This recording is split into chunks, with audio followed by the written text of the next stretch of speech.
The Padre Hotel, located in Bakersfield, has a reputation for being a terrifying place to stay. Many admit they were skeptical at first, but the hotel lived up to the paranormal stories.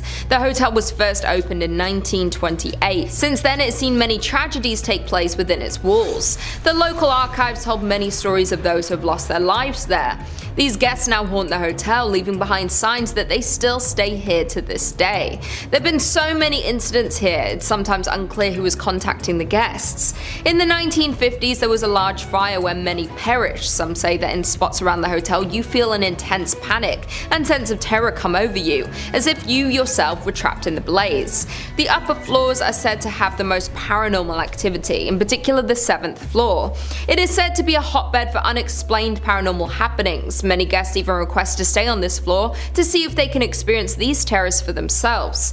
The hotel's general manager has shared some of the terrifying experiences she has had there. She said one night while she was making her rounds, she opened a door to a closet. Suddenly, she had an overwhelming feeling of cold and immediate adrenaline. She said her hair was standing up on her arm. Suddenly the door slammed and she ran as fast as she could out of the hotel. She said she told a couple of people who found her outside. She was clearly frightened and everyone wanted to know what she saw. She said since then she has rarely told the story. She has worked there for over 10 years and has never felt fear like this before. Others have witnessed recurring ghosts, stories that fit together from strangers who have never met. One common sight at the hotel is a man stood on the roof. Many see him as they first arrive at the hotel, thinking he might be doing work on the roof. They think nothing of it. He has been seen many times by different guests. Those who ask what he is doing up there are told no one is allowed on the roof after a tragic accident had occurred at the hotel years ago. Many believe it is the man's ghost who keeps appearing to guests as a warning to not enter the hotel. In at number 4 we have Alcatraz Island. Alcatraz Island is one of the most notorious prisons in history and can be found on the San Francisco Bay. Before it became a federal penitentiary, it was discovered by Spanish naval officer and explorer Juan Manuel de Ayala, who founded the island in 1775 and built several small buildings and other minor structures on the island. In 1850, President Millard Fillmore ordered Alcatraz Island to be set aside specifically as a United States military reservation for military purposes following the Mexican-American War. In 1861, the island held hundreds of Civil War prisoners. Then, in 1934, the prison opened and operated until March 1963, and as of lately has become a major tourist attraction. Alcatraz is the site of a now abandoned federal prison, the oldest operating lighthouse on the west coast of the United States, and early military fortifications. Landmarks on the island include the main cell house, dining hall, lighthouse, the ruins of the warden's house, social hall, parade ground, recreation yard, water tower, and other small buildings. Some of the most infamous criminals were kept at Alcatraz over the years, and due to the strong currents around the island and the ice-cold water temperatures, it made escaping nearly impossible. Some of the most notorious criminals held at Alcatraz include Al Capone, George Machine Gun Kelly, and Bumpy Johnson. Contrary to popular belief, it was in fact possible to escape and swim to shore. Extremely hard, but possible. During the 29 years of operation, the penitentiary claimed that no prisoner successfully escaped, but many question that. A total of 36 prisoners made 14 different escape attempts. 23 were caught alive, 6 were shot and killed during their escape. 2 drowned, and 5 are listed as missing and presumed drowned, but that is highly debated. Many believe that the 5 missing, all or at least some of them, were able to make it to land and were never caught. Due to the amount of history and deaths in and around the island, many believe there are dozens of spirits that roam in the abandoned buildings and even in death are unable to escape the island. Alcatraz is a popular tourist attraction because of its ghost sightings, weird occurrences, and history, and they offer daily tours to see the island and its buildings. In at number 3 we have the Queen Mary. The iconic Queen Mary ship is located in Long Beach and is one of the most haunted destinations in the United States. The ship was first christened in 1934 by Queen Mary herself, and it was retired more than 3 decades later. It has since been converted into a hotel where guests can sleep surrounded by the original wood paneling and portholes. If you do plan on staying on the ship, you may not be the only guest here though. There are multiple stories of different spirits that haunt the ship. There are so many different rooms on the ship that are haunted by many different ghosts, including the Mauritania room, the Mayfair room, room, boiler room number 4, and the first-class swimming pool, just to name a few. Stateroom B340 in particular was a problem long before the Queen Mary became a hotel. In 1948, British third-class passenger Walker J. Adamson passed away in the room, and the details of his death are unknown. Later in 1966, a woman staying in the room reported that she had awoken when the bed covers were pulled off her and she saw a man standing at the foot of her bed. She screamed and rang for the steward, but the man quickly vanished into thin air. Years later, guests staying in the room reported hearing someone knocking on the door in the middle of the night, seeing bathroom lights mysteriously turn on, and even the hotel's maids would often find the bathroom water running even when no one had stayed in the room for days. Another area that is a paranormal hotspot is Shaft Alley or hatch door number 13, and it was the site of a gruesome accident where a crewman was crushed to death. His ghost is regularly seen around the area now. People often report hearing the sound of someone running behind them and whistling, while others have noticed that spots of grease that appear to look like fingerprints appear on their face, and some have even seen a figure of a bearded man in blue overalls that looks like a crewman. Due to the amount of paranormal activity, many ghost enthusiasts, investigators, and TV shows frequently visit the ship to stay and partake in the ghost tours they offer. In at number 2, we have the Roosevelt Hotel. The Roosevelt Hotel in Hollywood was made famous due to the number of celebrities, past and present, who have stayed there, including one of the most famous women in history, Marilyn Monroe, who stayed at the hotel for 2 years early in her career and posed for her first commercial photography shoot by the hotel's pool. Many believe her spirit, among others, still linger through the halls of the hotel. Some of the most famous people in history have stayed at this notorious hotel, including Charlie Chaplin, Shirley Temple, Prince, Ernest Hemingway, Brad Pitt, and Angelina Jolie, just to name a few. The hotel opened in 1927 and is the oldest continually operating hotel in Los Angeles and is named after the 26th President of the United States, Theodore Roosevelt. It is a staple in Hollywood due to it being on Hollywood Boulevard and being so close to the Hollywood Walk of Fame and the famous Chinese theater. The first ever Academy Award ceremony was held at the hotel on May 16, 1929, inside the Blossom Ballroom. It was a private ceremony open only to the Academy members, with a total of 270 people in attendance. At the time, the Oscar nickname for the award had not yet been invented. It would be introduced 4 years later. Many guests have experienced paranormal activities while visiting the hotel, like feeling cold spots, receiving mysterious phone calls, and capturing orbs in their photographs. There are many rumors of hauntings and ghosts at the hotel involving celebrities who have previously stayed there, like Montgomery Clift, Carole Lombard, and Errol Flynn. Other stories involve a little girl in a blue dress named Caroline that have been seen by multiple hotel guests and employees. Montgomery Clift's spirit has been blamed for patting guests' shoulders and watching the maids who clean his old room, 928, where he stayed for a total of 3 months while filming From Here to Eternity. Carole Lombard has also been spotted floating around the upper floors. The most famous spirit of the hotel is, of course, Marilyn Monroe. Many people believe she still roams the hotel and can be found in her old room, 1200, and many have witnessed her ghostly figure in the mirror. This hotel is both famous and notorious, and if you're brave enough, you can stay in these celebrities' old rooms. And finally, in at number 1, we have the Cecil Hotel. The Cecil Hotel in downtown Los Angeles has been known by many to be a haunted hotel, but gained massive media and global attention when the popular Netflix documentary came out regarding the disappearance of Elisa Lam, who went missing while staying at the hotel. The case was extremely mysterious and made many question the sinister background of this notorious hotel. The hotel was built in 1924 as a destination for business travelers and tourists. It flourished throughout the 1940s, but saw a decline as the nearby Skid Row became extremely overpopulated and drugs and crime ran rapid. As many as 10,000 homeless people lived within a 4-mile radius from the hotel. For decades, this hotel had a reputation for violence and death due to the number of mysterious cases that have happened throughout the years at the Cecil. The first documented case of someone taking their own life occurred in 1927 when Percy Cook shot himself while inside his hotel room after failing to reconcile with his wife and child. The next one occurred in 1931, and more happened throughout the 1940s and 50s. Not only have many people taken their own life in this hotel, but many unresolved murders and mysterious deaths have also happened here. Many people believe all these occurrences make this one of the most haunted places in California due to all the souls still roaming around the hotel. One of the most famous true crime cases is that of the Black Dahlia, and it was confirmed in 2015 that Elizabeth Short was seen drinking at the Cecil's bar in the days before her notorious and unsolved murder in 1947.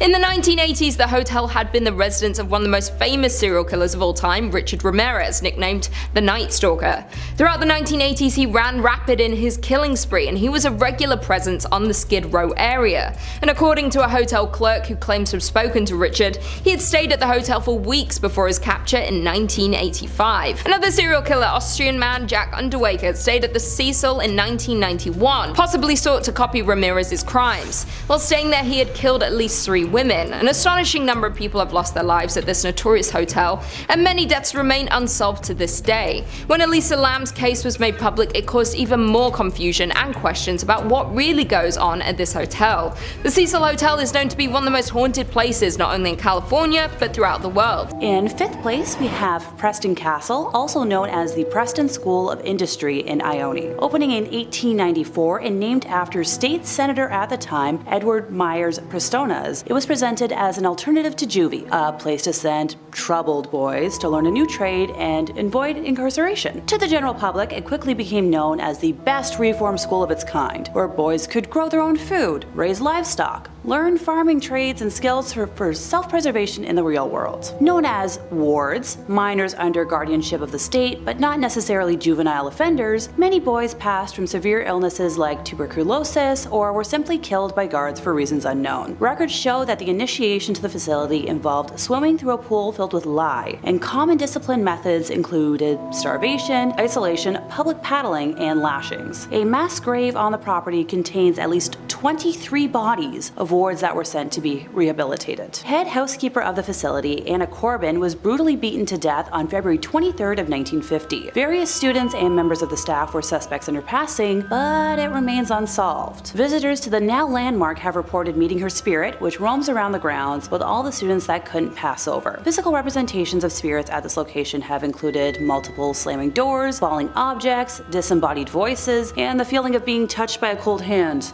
All common pranks that are meant to terrorize and discombobulate. In 4th place, we have the Los Coches Adobe in Soledad. Before the establishment even broke ground, back when the area was used primarily for mining, over 30 miners perished in a soil collapse, and visitors to the area have since reported hearing their cries for help from the now abandoned mine shaft, while feeling pressure on their chest and back as if they were being buried alive. The adobe itself is located on the site of Highway 101. The building being originally built in 1843 to be used as lodging for workers in the area. Between 1872 and 1886, Soledad served as the terminal station for the railway that connected to San Francisco. Legend says that the owner of the inn was responsible for ending the lives of multiple folks who stayed there, especially near the end of the inn being in use, by entering the rooms as they slept and slitting their throats before stealing their riches in an attempt to keep the inn, well, afloat. Other spirits spotted on the property include, but are not limited to, a man hanging from a tree, swaying in the wind, and a woman sitting while holding a pointer stick, with her mouth moving as if she's yelling at whoever spots her. It is reported that the wall between the living and the dead is so thin here that people who have stayed in recent history reported having the walls and surroundings inside of the building changed them to match the settings of the once deadly inn before their very eyes. Those who have opted to go so far as to stay the night have often woken up with handprints on their chest or throat, a remnant of what came before. In 3rd place, time to visit the Bodie State Historic Park. Formerly a genuine gold mining town located east of the Sierra Nevada mountain range in Mono County, California, and now a national landmark, it is known as one of the best preserved ghost towns in the world. It is named after W.S. Bodie, first name unknown, but rumored to be either William or Waterman, discovered gold in 1859 in an area now known as Brody Bluff. He tragically passed in a snowstorm that same winter and was never present for what came to be. According to pioneer Judge McClinton, the district's name was changed from the proper spelling of B-O-D-E-Y to B-O-D-Y, Body, and then a few other phonetic variations, to eventually become Bodie after a painter in the nearby boomtown of Aurora lettered a sign as such. You know, an accidental typo that stuck through history. While the output from the mine is largely insignificant in terms of mining history, the violence and early endings to lives tell a different story. A particularly harsh winter between 1878 and 1879 claimed hundreds of lives, with many others perishing from falling timber and explosions underground. Bodie as a town grew to have a reputation for violence and lawlessness, and unlike other mining camps at the time, killings were daily events.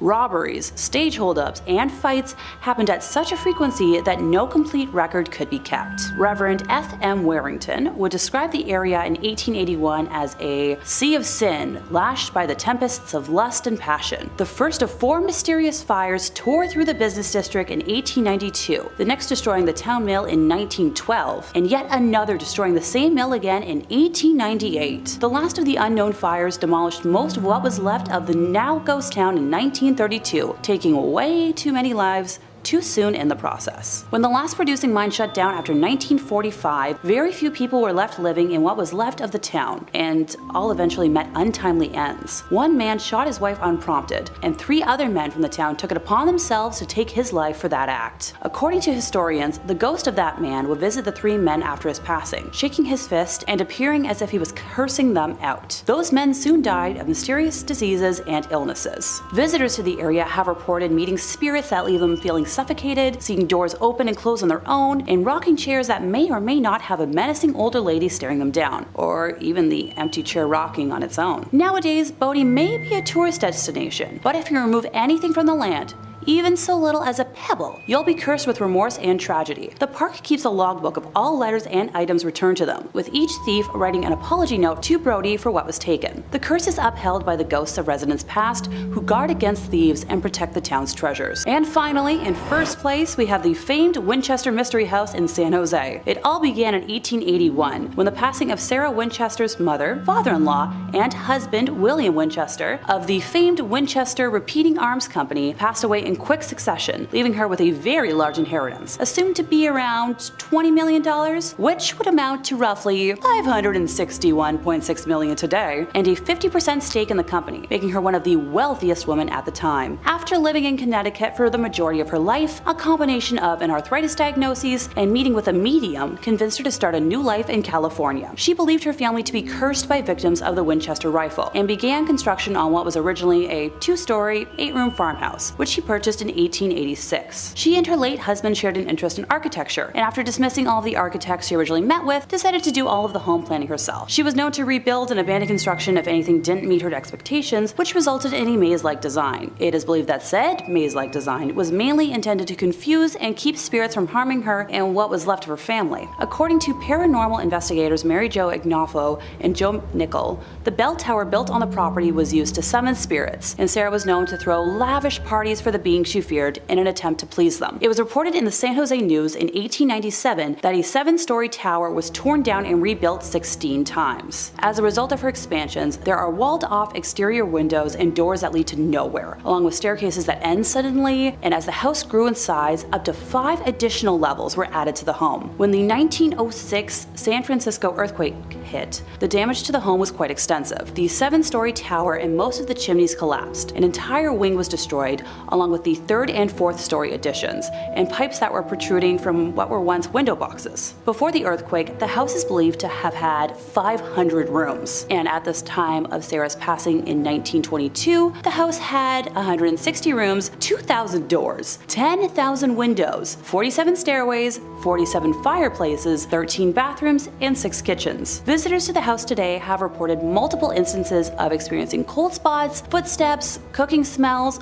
odd sounds, whispering, doors and windows slamming, and feelings of being watched. Coming in at number 5, we have Westmark Fairbanks Hotel. Starting off with the Westmark Fairbanks Hotel, located in downtown Fairbanks, Alaska. This is considered to be the finest hotel in Fairbanks. It was built by the former governor Walter Hickel in 1987, but has gone through some transformations over the years, but is still considered to be a go-to stay for couples, families, and business professionals. Not only is it a hub for tourists to stay, it also also intrigues paranormal investigators who believe this hotel is indeed haunted. According to locals around the area, they have claimed to see an apparition-like figure that resembles a huge man that spends the night in room 277. He likes to make himself known by pushing the beds, poking guests in the shoulder, and even ruffling up the carpets in the room. Another ghost that is often seen at the hotel is that of a little girl who is seen roaming up and down the hallways, and sometimes she is heard laughing. Also, an apparition of a male often appears in the elevator or walks around the main entrance of the hotel. Guests who have stayed at the hotel have also claimed to have seen doors opening and closing on their own. Many paranormal investigators and enthusiasts are currently exploring this so-called haunted hotel, so more about their findings should come out in the near future. So if you plan on exploring this haunted hotel, please proceed with caution and get on the internet and share your findings to other ghost enthusiasts. Coming in at number 4, we have Gona Lodge and Trading Post. Gona Lodge and Trading Post is located in the Cooper River Valley in south central Alaska and is the oldest roadhouse in operation in the whole state. So you know that it has a lot of history and stories from locals and people who've stayed at the lodge. Jim Doyle built the lodge, an ice house and a storage shed in 1904 and was named Doyle's Roadhouse. The original building still exists on the property today but are no longer in use.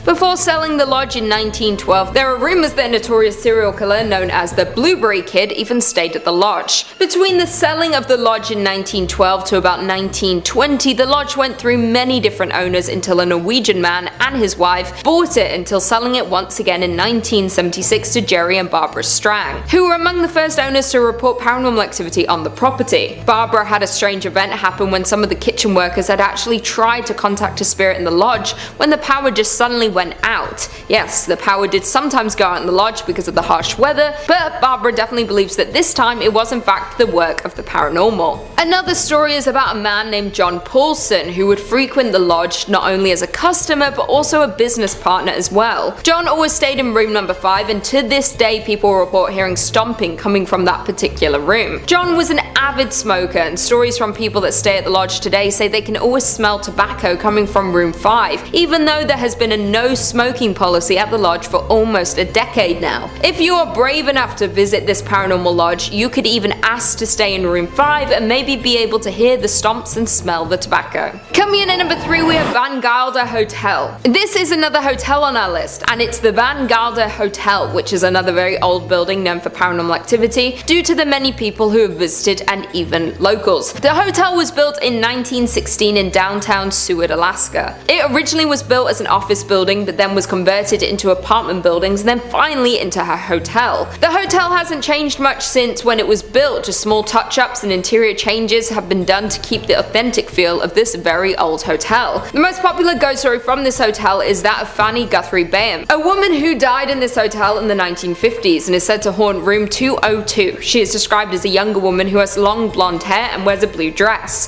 Fanny is one of many ghosts that haunt the hotel, but the only one that can actually be identified. It is believed that Fanny was shot in the head by her drunk husband one night, and she still roams this hotel to this day. An eyewitness account who was staying at the hotel in 2001 remembers that one night at 1:21 AM, she was awoken to the whole building shaking and heard someone running up and down the stairs. The guest then asks a worker at the hotel if there was just an earthquake, to which the worker told her no. The customer had actually experienced the ghost of Fanny reliving her murder. Along with Fanny, there have been sightings of a lone, unidentifiable man who is said to appear only as wisps and orbs, as well as sightings of 2 men wearing bowler hats and can be seen standing behind the front desk, and also 3 children can be seen running from room to room, giggling when there are no guests staying at the hotel. If I were you, I would avoid staying at this place at all costs. Wish I knew where this hotel was. I stayed at a hotel in Seward, Alaska with my family once, and we had a weird situation, but it was just us. We were just the weird ones. We went fishing, we were fishing all day, getting rockfish. We're out in the waters. And then we went back to the hotel we were staying at, and we had planned to go out for dinner, but we were like, let's just take a light nap. And we all woke up at like 2-3 AM in our coats, jackets, like, it was like, it was f***ing weird, like, Coming in at number 2 with Tonsina River Lodge. Next on this list is the Tonsina River Lodge, which is located in Tonsino, Alaska, and is part of the Copper River Valley area. The lodge is considered to be the centerpiece of Tonsina Valley. Originally named the Donaldson Roadhouse, it was built by Jim Donaldson in the 1900s, and then later in 1902, Jake Nafstad and Fred A. Martin added onto the main roadhouse building and ultimately changed the name to the Tonsina Roadhouse. It would later go under another name change, the Upper Tonsina Roadhouse, and underwent some more accommodations which could house up to 60 guests. This hotel is very historic and actually was once a brothel before it had eventually become the Tonsina River Lodge. The most popular ghost in the lodge is Charlie, who had been seen by many different workers at the lodge as well as tourists staying there. There are a few different stories of what happened to Charlie, one being that he was wanted for murder in Canada and went on the run.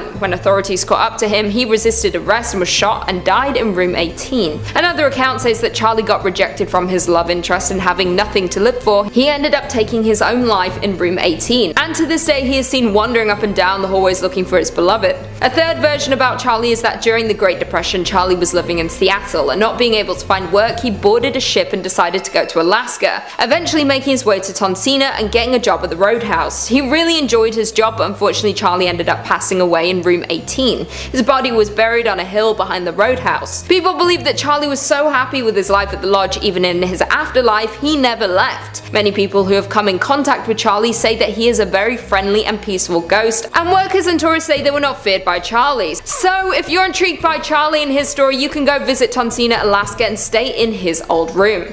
And finally, coming in at number 1, Hilton Anchorage Hotel. The Hilton Anchorage Hotel is considered to be a very famous place in the United States. Located in downtown Anchorage in 1916, it was first owned by Frank Reed. Many ghosts have come to stay in this hotel since the gold rush and have never left. One ghost that frequents the hotel is the first chief of police in Anchorage, who often is seen in the night hours around the hotel. The story says that he was shot during the Prohibition days with his own in the alleyway of the hotel, was then dragged into the hotel to try to recover from his wounds, but would soon pass away there. Another ghost that is often seen roaming the hotel is a bride. Many visitors have seen her tall silhouette, dressed in white in dark hallways and mirrors throughout the hotel during the evening hours, as well as the ghost of a little boy roaming the halls of the hotel. Guests who have stayed at the hotel have reported frequent ghost sightings in various rooms such as 217, 215, 205 and 202. Over the many years there have been so many ghost sightings at this particular hotel that the hotel even keeps a log at the front desk of all the eerie experiences that have happened to guests and workers. The hotel has truly survived the test of time after going through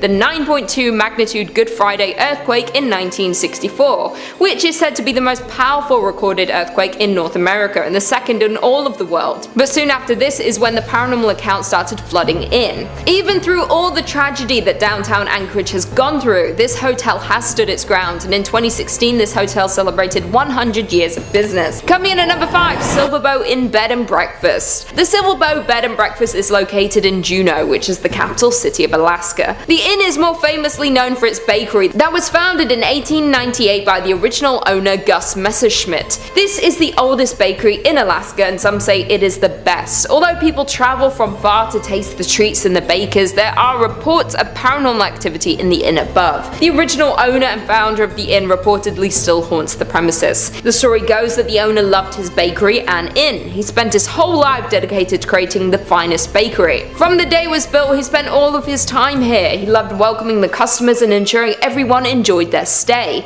Inevitably, having spent all of his time at the inn, he was here when he passed away in 1938. He was so dedicated in life, it seems his soul was tethered to the place in death. Since he passed away, guests of the bakery and inn have reported a lot of paranormal activity. The most commonly reported sighting is of Gus opening his shop early in the morning. People have seen a figure matching his description walking around the halls as he once did to prepare for his day. This is not the only thing that guests have noticed. Some people have reported knocking on their bathroom door. When they go to investigate who it is, there is no one there, but they have a feeling of being watched. Many believe this is Gus checking up on the guests. He also wanted to ensure everyone staying there was happy, and people believe this is a sign that he's still checking in on the guests today. Coming in at number 4, the Hotel Captain Cook. The Hotel Captain Cook, located in Anchorage, is notorious for its its paranormal spirit, which has been nicknamed the White Lady. People often take ghost tours of the hotel, hopeful of a chance to meet this famous spirit. Although the origins of the ghost are mostly unknown, from her behavior it appears she passed away in the women's bathroom,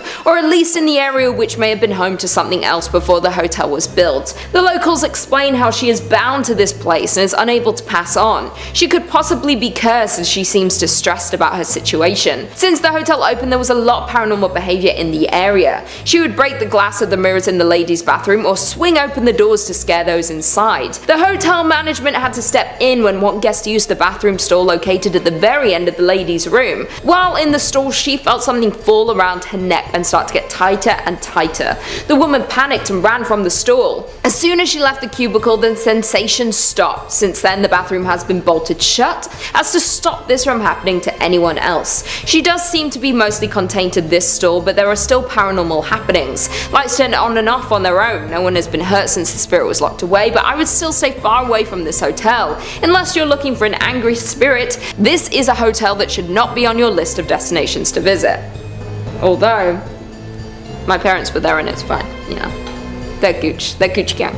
Coming in at number 3, we have the Golden North Hotel. The Skagway Golden North Hotel may look like a classic hotel located on the main street, but it has seen tragedy and has the ghosts to prove it. People say this place is haunted by a lady who passed away many years ago. She is bound to room 23 on the 3rd floor, but her presence can be felt in the area around the building. The locals tell the story of how this woman became bound to room 23. It's unknown in what year the story takes place, but it was many years ago. The woman was visiting the hotel with a husband. They visited the area so her husband could go on a gold expedition. The expedition was over a number of days to possibly weeks, and the wife was to stay at the hotel and explore the local area. The day arrived and the husband left on his expedition, leaving his wife alone. Not long after the husband had left, the woman caught pneumonia. She became sicker and sicker. There was no one in the area able to help her. She had no way to get to a local doctor with no knowledge of the area. She sadly passed away in a little over a week due to her illness. When her husband returned, he was heartbroken to find his wife had passed. She had been laying in their room for weeks awaiting his return. The locals were shocked to hear what had happened, and horrified no one had heard her cries and helped her survive her ailment. Since then, she has been bound to the room. Other guests have heard sounds coming from the room which remains empty. The spirit can be heard coughing or choking. Some have said they saw her from the window of the hotel when walking around the area late at night. Some have even heard her cries for her husband. When anyone tries to investigate the room, they just find it empty and cold. The cold of the room takes over you as soon as you open the door. You can feel you are in the presence of a spirit and are overcome with sadness. Coming in at number 2, we have Independence Mine. The Independence Mine, now known as the Independence Mine State Historic Park, is the site of a former gold mining operation. It is located in Palmer, Alaska. The mining history in the area dates back to at least 1897. The mining town now sits abandoned. The operations were temporarily halted in 1950 with the plan to eventually resume operations. They were never able to resume the operations. This resulted in a well-preserved collection of mining equipment and buildings. Although weather has taken its toll, many of the buildings still stand today. As we know, with many mines, there are often accidents due to the dangerous nature of the work. Parts of the mine would often collapse. The mine is now a big tourist site as a look into the life and work of miners in 1897. The visitors have reported a lot of paranormal activity while touring the facility. Almost everyone who visits the mine sees some form of activity there. There are many apparitions that appear. They walk around the mine as if they were doing their usual day's work. Some have even seen cigar smoke coming from certain locations. You can smell and see the smoke, but there are no cigars in the area that could be making the smoke. Tour guides have noted that they often have the feeling of being followed. They can feel themselves being watched each time they tour the facility. Some have even found footprints that don't belong to them or anyone in their group. Although there is a lot of paranormal activity in the area, tourists still come to see the remains of the mining town. The ghosts seem to be well intended. They may merely be echoes through time of the souls who passed here. As far as we know, there have not been any visitors who have been hurt during their visit. I would still be wary of visiting here though. Finally, in at number 1, we have At the White House. At the White House was built in 1902 and is now on the National Historic Register due to how long it has been standing in the community. It has had many issues since it was built. It was originally built as a hospital, then it was used as a daycare center, and today is used as a hotel. Any building that was used as a historic hospital has seen a lot of tragic passings. When the building was used as a daycare center, there was a tragic fire. The building caught fire in the 1980s. It was fully restored following this. During the fire, the young woman who owned and ran the daycare was trapped inside. After ensuring all of the children were safe, she became trapped and unfortunately perished. Since the fire, her apparition has appeared around the home. Most guests believe her to be a kind spirit, but she does bring on the feeling of dread and terror when she is in your presence. Guests at the hotel have claimed to be startled awake by the young woman standing at the foot of the bed.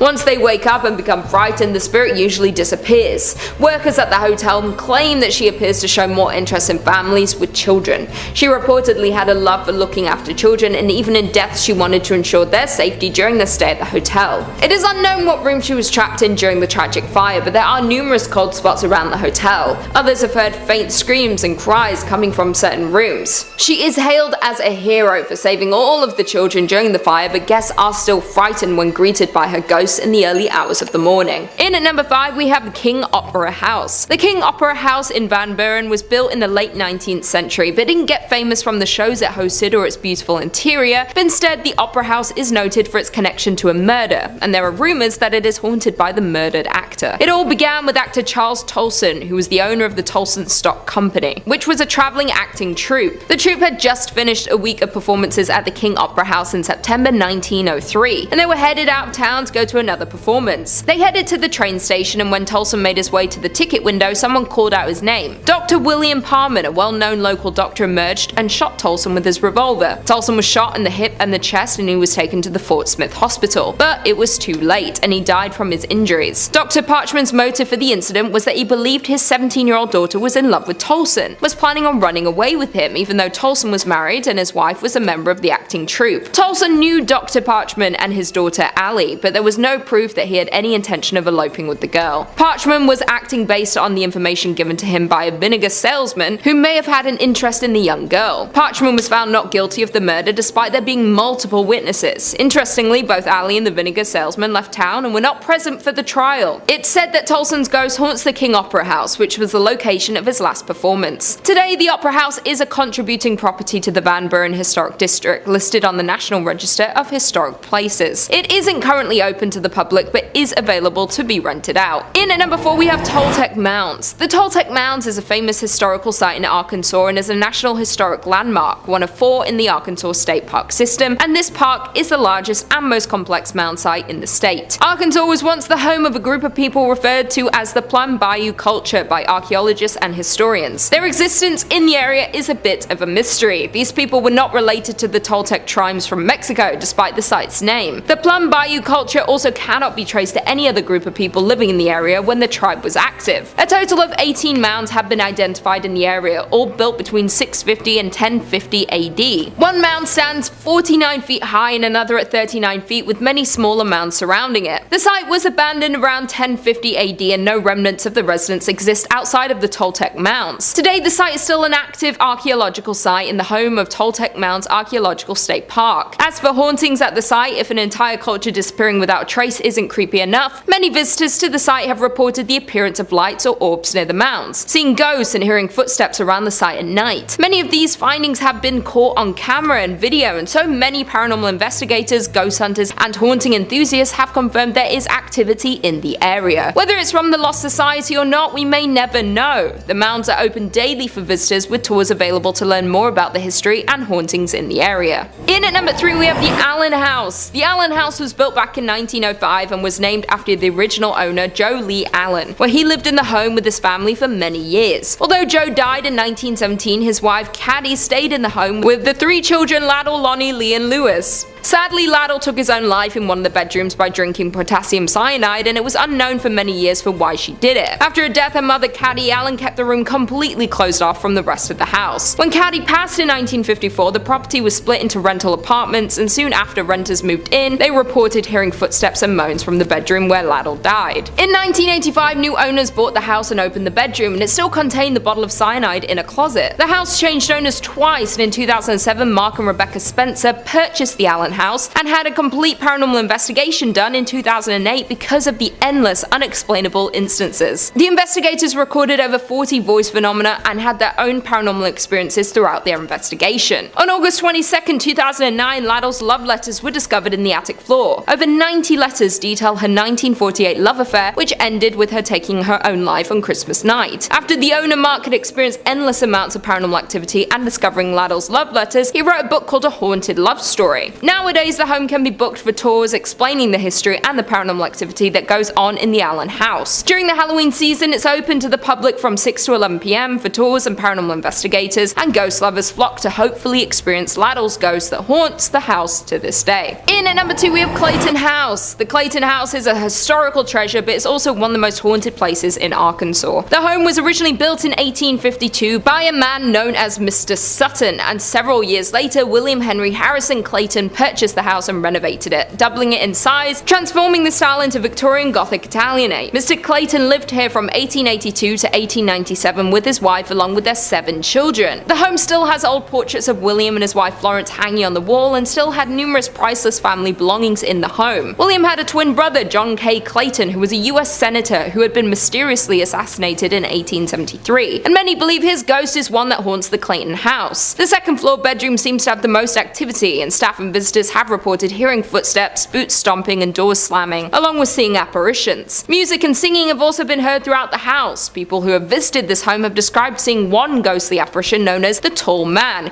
who is dressed in all black, wears a hat, and walks angrily around. Another spirit often seen around the Clayton property is described as the woman in the brown dress. The woman is said to be peaceful and often just stands in one spot quite still. She is believed to be either Mrs. Clayton or possibly a nurse from the time the property was a hospital. The home became abandoned during the Civil War before it transformed into a Union Army hospital. There was a carpenter in 2007 who was doing some repairs on the home and took pictures before it started working, and when the pictures were developed, there was what appeared to be a woman in one of them. The home is now listed on the National Registry of Historic Places and holds tours of the home explaining the history and ghost stories. And finally, in at number 1, we have Cresent Hotel. The Cresent Hotel was built in 1886 and can be found in Eureka Springs. Due to the rich history, it has hundreds of tales of paranormal experiences and ghost sightings. The hotel has previously served as both a private girls' college and a cancer hospital, where Dr. Norman Baker claimed to have the cure for cancer. There are so many stories of ghost sightings, starting in room 218 where Michael, an Irish stonemason, who fell to his death when building the hotel. He's known to hang out in this room and is often seen. Theodora, a cancer patient who is known to be seen fumbling for her keys outside room 419, as well as tidying up for guests when they leave the room. Brecky, who passed away in the hotel, has been seen throughout the hotel, often bouncing a ball. Dr. John Fremont Ellis, the hotel's former in-house doctor in the 19th century, is often seen, or his cherry pipe tobacco is smelled near his former office, which is now room 212. Even the famed hotel cat Morris, who had been buried on the hotel property, is regularly seen and heard. A recurring phenomenon happens at a specific spot on the 3rd floor, where the hotel connects to an annex built onto the hotel when it was a hospital. The area has been said to be a portal to the other side. There have been multiple guests who have grown faint, with a few passing out frequently. Guests turning pale and falling against the wall and then sliding down. Many paranormal investigators believe that limestone has a special ability to absorb and release electromagnetic and psychic energies. Crescent Mountain, the hilltop the hotel sits on, is predominantly limestone. The massive thick stones used for the body of the hotel were also made of limestone, and these factors may contribute to the amount of paranormal activity the hotel guests experience. The Crescent Hotel is dubbed America's Most Haunted Hotel and has been on many TV shows like Ghost Hunters, Ghost Adventures, and Paranormal Witness. There have been an abundance of extraordinary experiences and have attracted the attention of paranormal investigators to study and research the hotel's supernatural activity. The hotel offers daily ghost tours to learn more about the ghost stories, sightings, and the history of the hotel. Number 5 on this list is the Molly Brown House. If you live in Denver, then there is no way that you aren't familiar with this haunted place. Thrillist says you've no doubt heard of the Molly Brown House and likely passed it on the street once or twice too. Molly Brown was a notable member of Denver's elite and perhaps known best for being a Titanic survivor,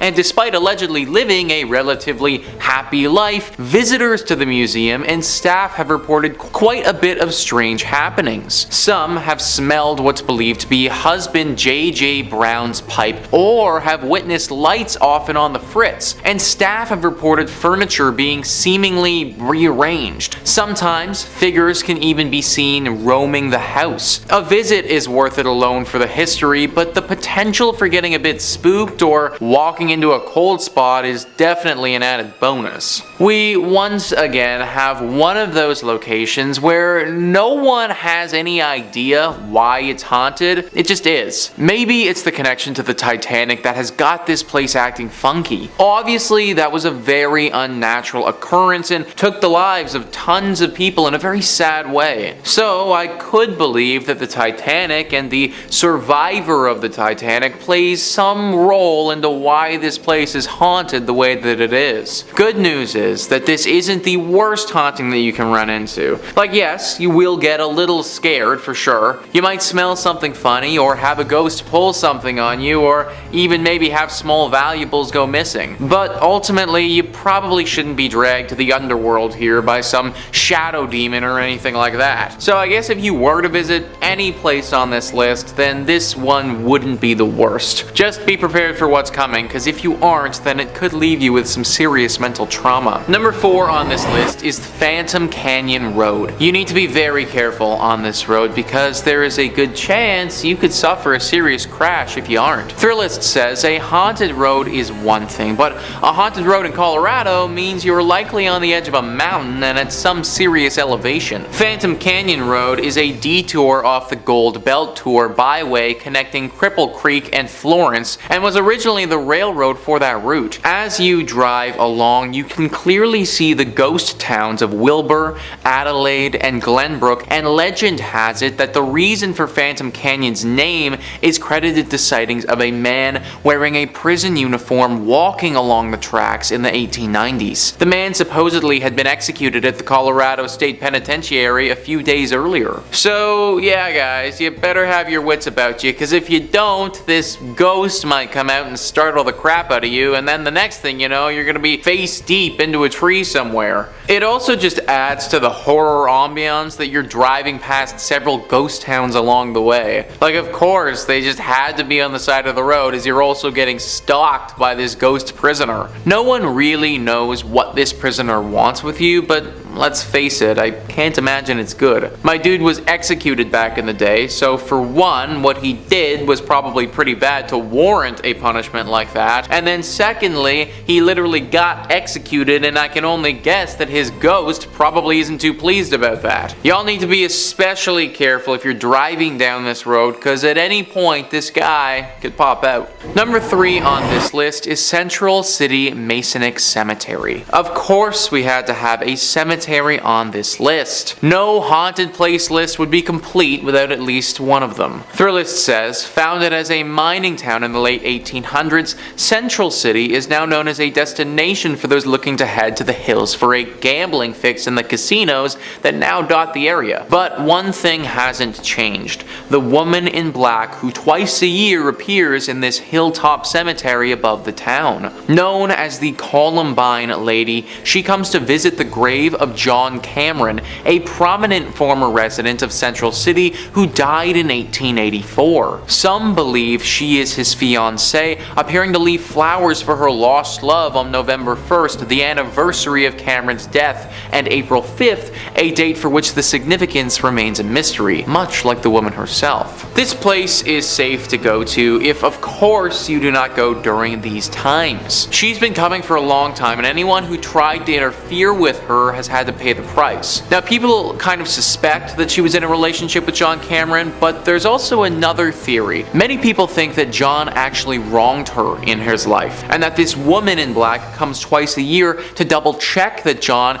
is still dead and hasn't come back to life by some means. Pretty scary tale for sure, one that you probably don't want to get involved with. Number 2 on this list is the Broadmore. Located in Colorado Springs, this hotel would be freaking awesome if it wasn't so haunted. Thrillist says this sprawling 5-star hotel has a lot to offer for anyone seeking a relaxing and indulgent getaway. But along with the golf course, spa, and nearby zoo, there's one feature you won't find in any brochure. Staff and guests alike have reported the presence of a woman, often in the penthouse where Julia Penrose, co-founder of the property, once lived. While not confirmed, Penrose's death is said to have been surrounded by a strange occurrence in which she went missing missing and was later found, confused and shaking in the woods nearby with no memory of how she got there. She passed away a week later, and perhaps her spirit remains, watching over the property and seeking answers about her own mysterious death. Now I am wondering, man, how did Penrose die? Like, this whole story feels like a movie or something like that. I truly think somebody needs to get in here and investigate what the heck happened here. Because, like, should we be scared of the region because this is gonna happen again? Was Julia doing something specific before she disappeared, and should we avoid doing that thing? There are just so many questions that need to be answered here, and sadly I can't do it from the comfort of Toronto. That being said, I'm also not trying to end up like Julia, and therefore will be leaving this job to somebody far more qualified. And finally, number 1 on this list is the Highlands Ranch Mansion. A truly picturesque mansion, one that's been standing for over 100 years and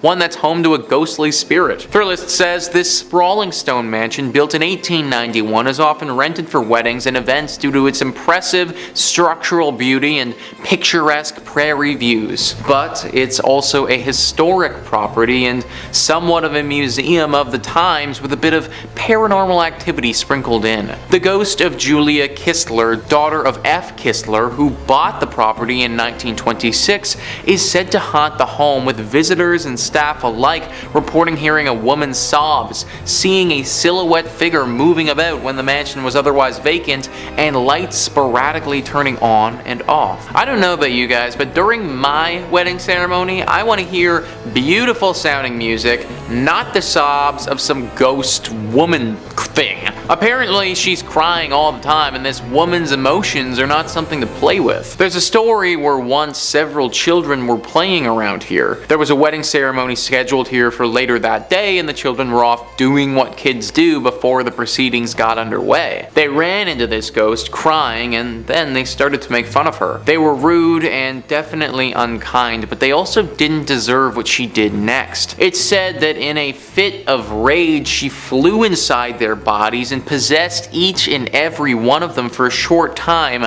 showing them things that were truly terrifying. Things that have ultimately changed those boys' lives and altered their mentality forever. Any ghost that's capable of doing something like that, that's one that I don't want to be around. Number 5 on this list is Villa Paula. This haunted place is located in Miami and has quite the interesting guest in the backyard. Thrillist says this stately white mansion was originally constructed as the Cuban consulate in the mid-1920s, home to Consul Domingo Millard and his wife, Paula. The Cuban-born Paula was known to spend her days playing piano and drinking Cuban coffee until she died from complications from a leg amputation in 1932. Legend has it that Domingo interred his late wife in a sarcophagus laid in the backyard. The sarcophagus is still there now, covered by ficus tree roots and nearly impossible to reach. Whether or not it actually contains her mortal remains is debatable at best, but reports of her ghost persist. It's said her ghost is in different rooms there, says History Miami's Dr. Paul George. People who've lived at Villa Paula since have had existential kinds of experiences. Among them, phantom coffee smells and piano playing, a one-legged woman roaming about as well. So there is a literal sarcophagus just chilling in this person's backyard. Can you imagine having that just show up on the house listing? I'd be like,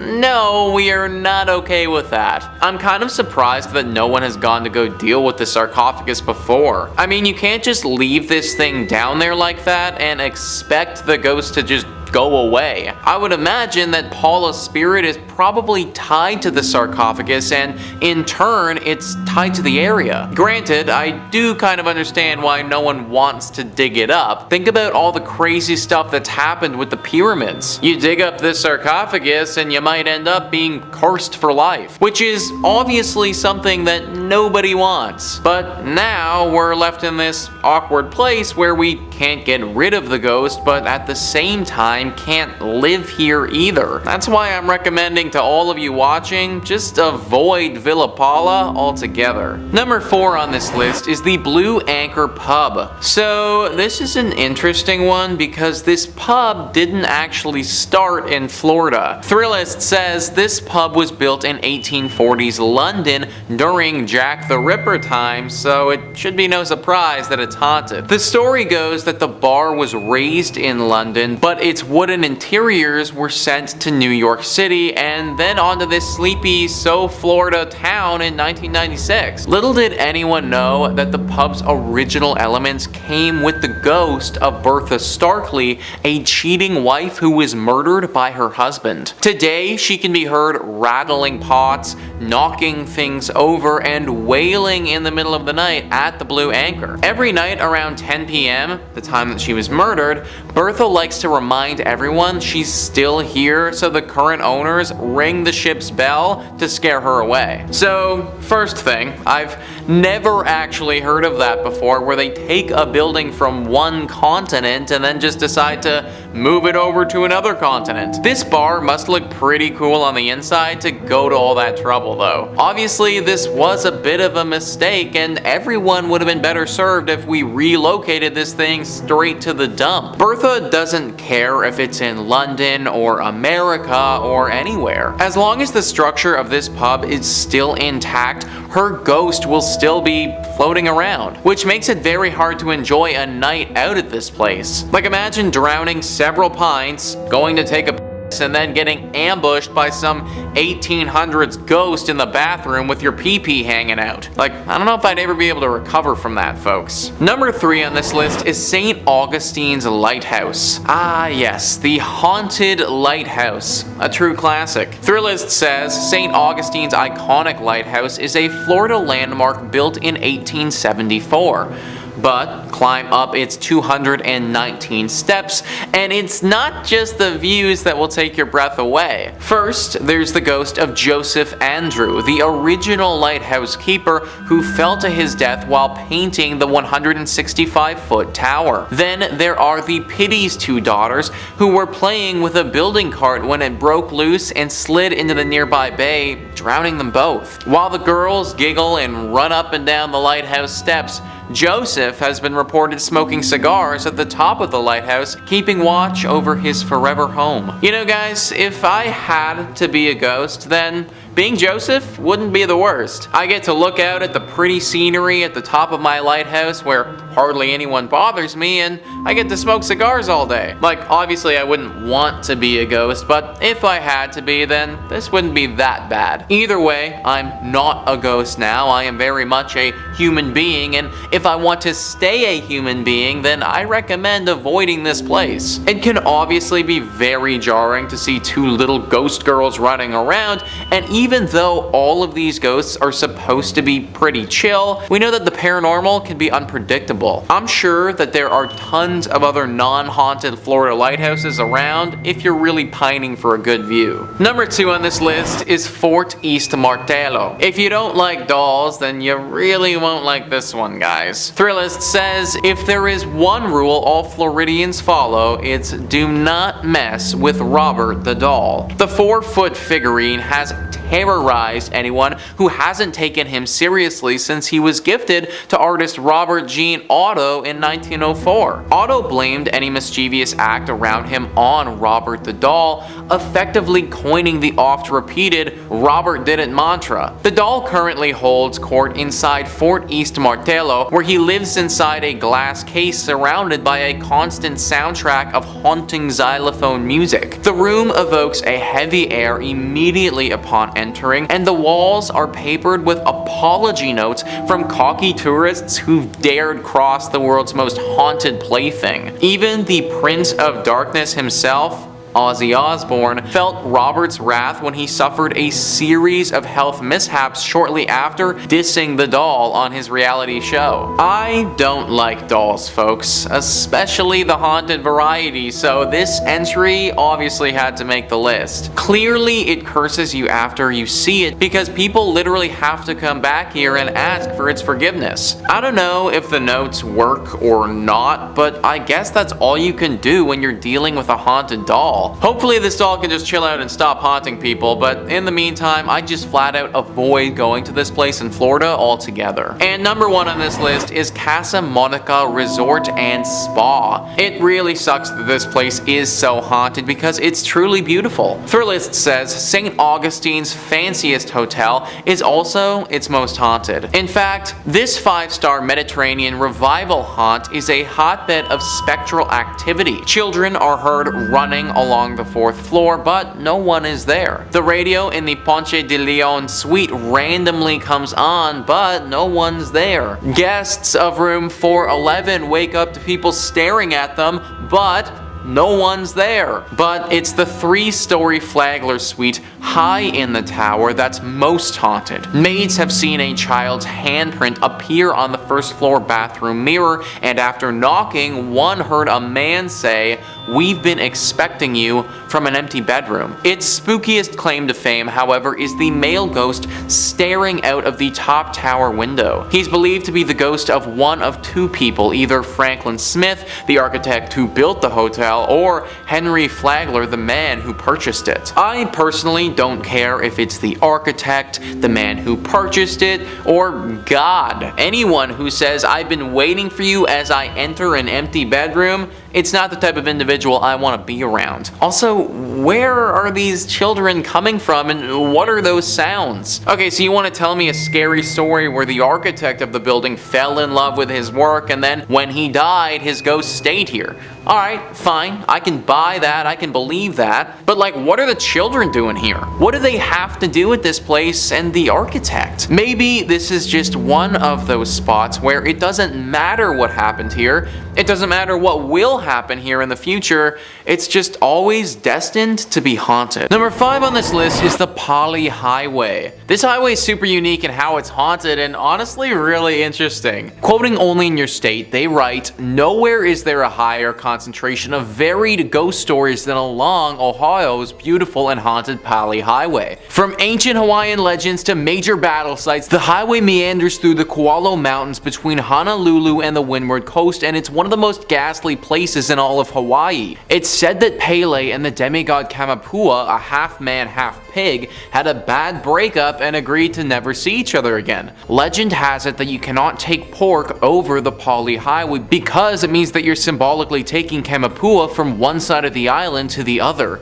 If you try to bring pork across, your car will stop at some point along the journey and an old woman with a dog will appear. To continue along your way, you must feed the pork to the dog. Alright, so first, Hawaii is freaking awesome. I've done so many videos about so many haunted places, but never once have I heard a story about a haunted road where you need to feed pork to a dog. Like, shout out to our Hawaiian ghosts for switching things up. Also, the fact that this road symbolizes the breakup of 2 gods is pretty awesome. Pele, for those who don't know, is a Hawaiian deity of volcanoes and fire, and as the story tells us, Kamapua is a demigod in his own right. Now, as cool as this story is, I personally wouldn't want to be messing with the god of volcanoes or a half-pig, half-man superhuman, so if you do go down this road, do as the story says, and ditch the meat. Number 4 on this list is the Kaimuki House. Every place that's any place needs to have at least one haunted house, and this is Hawaii's. Only in Your State once again writes, the famous haunted Kaimuki House, located on the corner of 8th and Harding on a foundation of 2 beds of lava rock,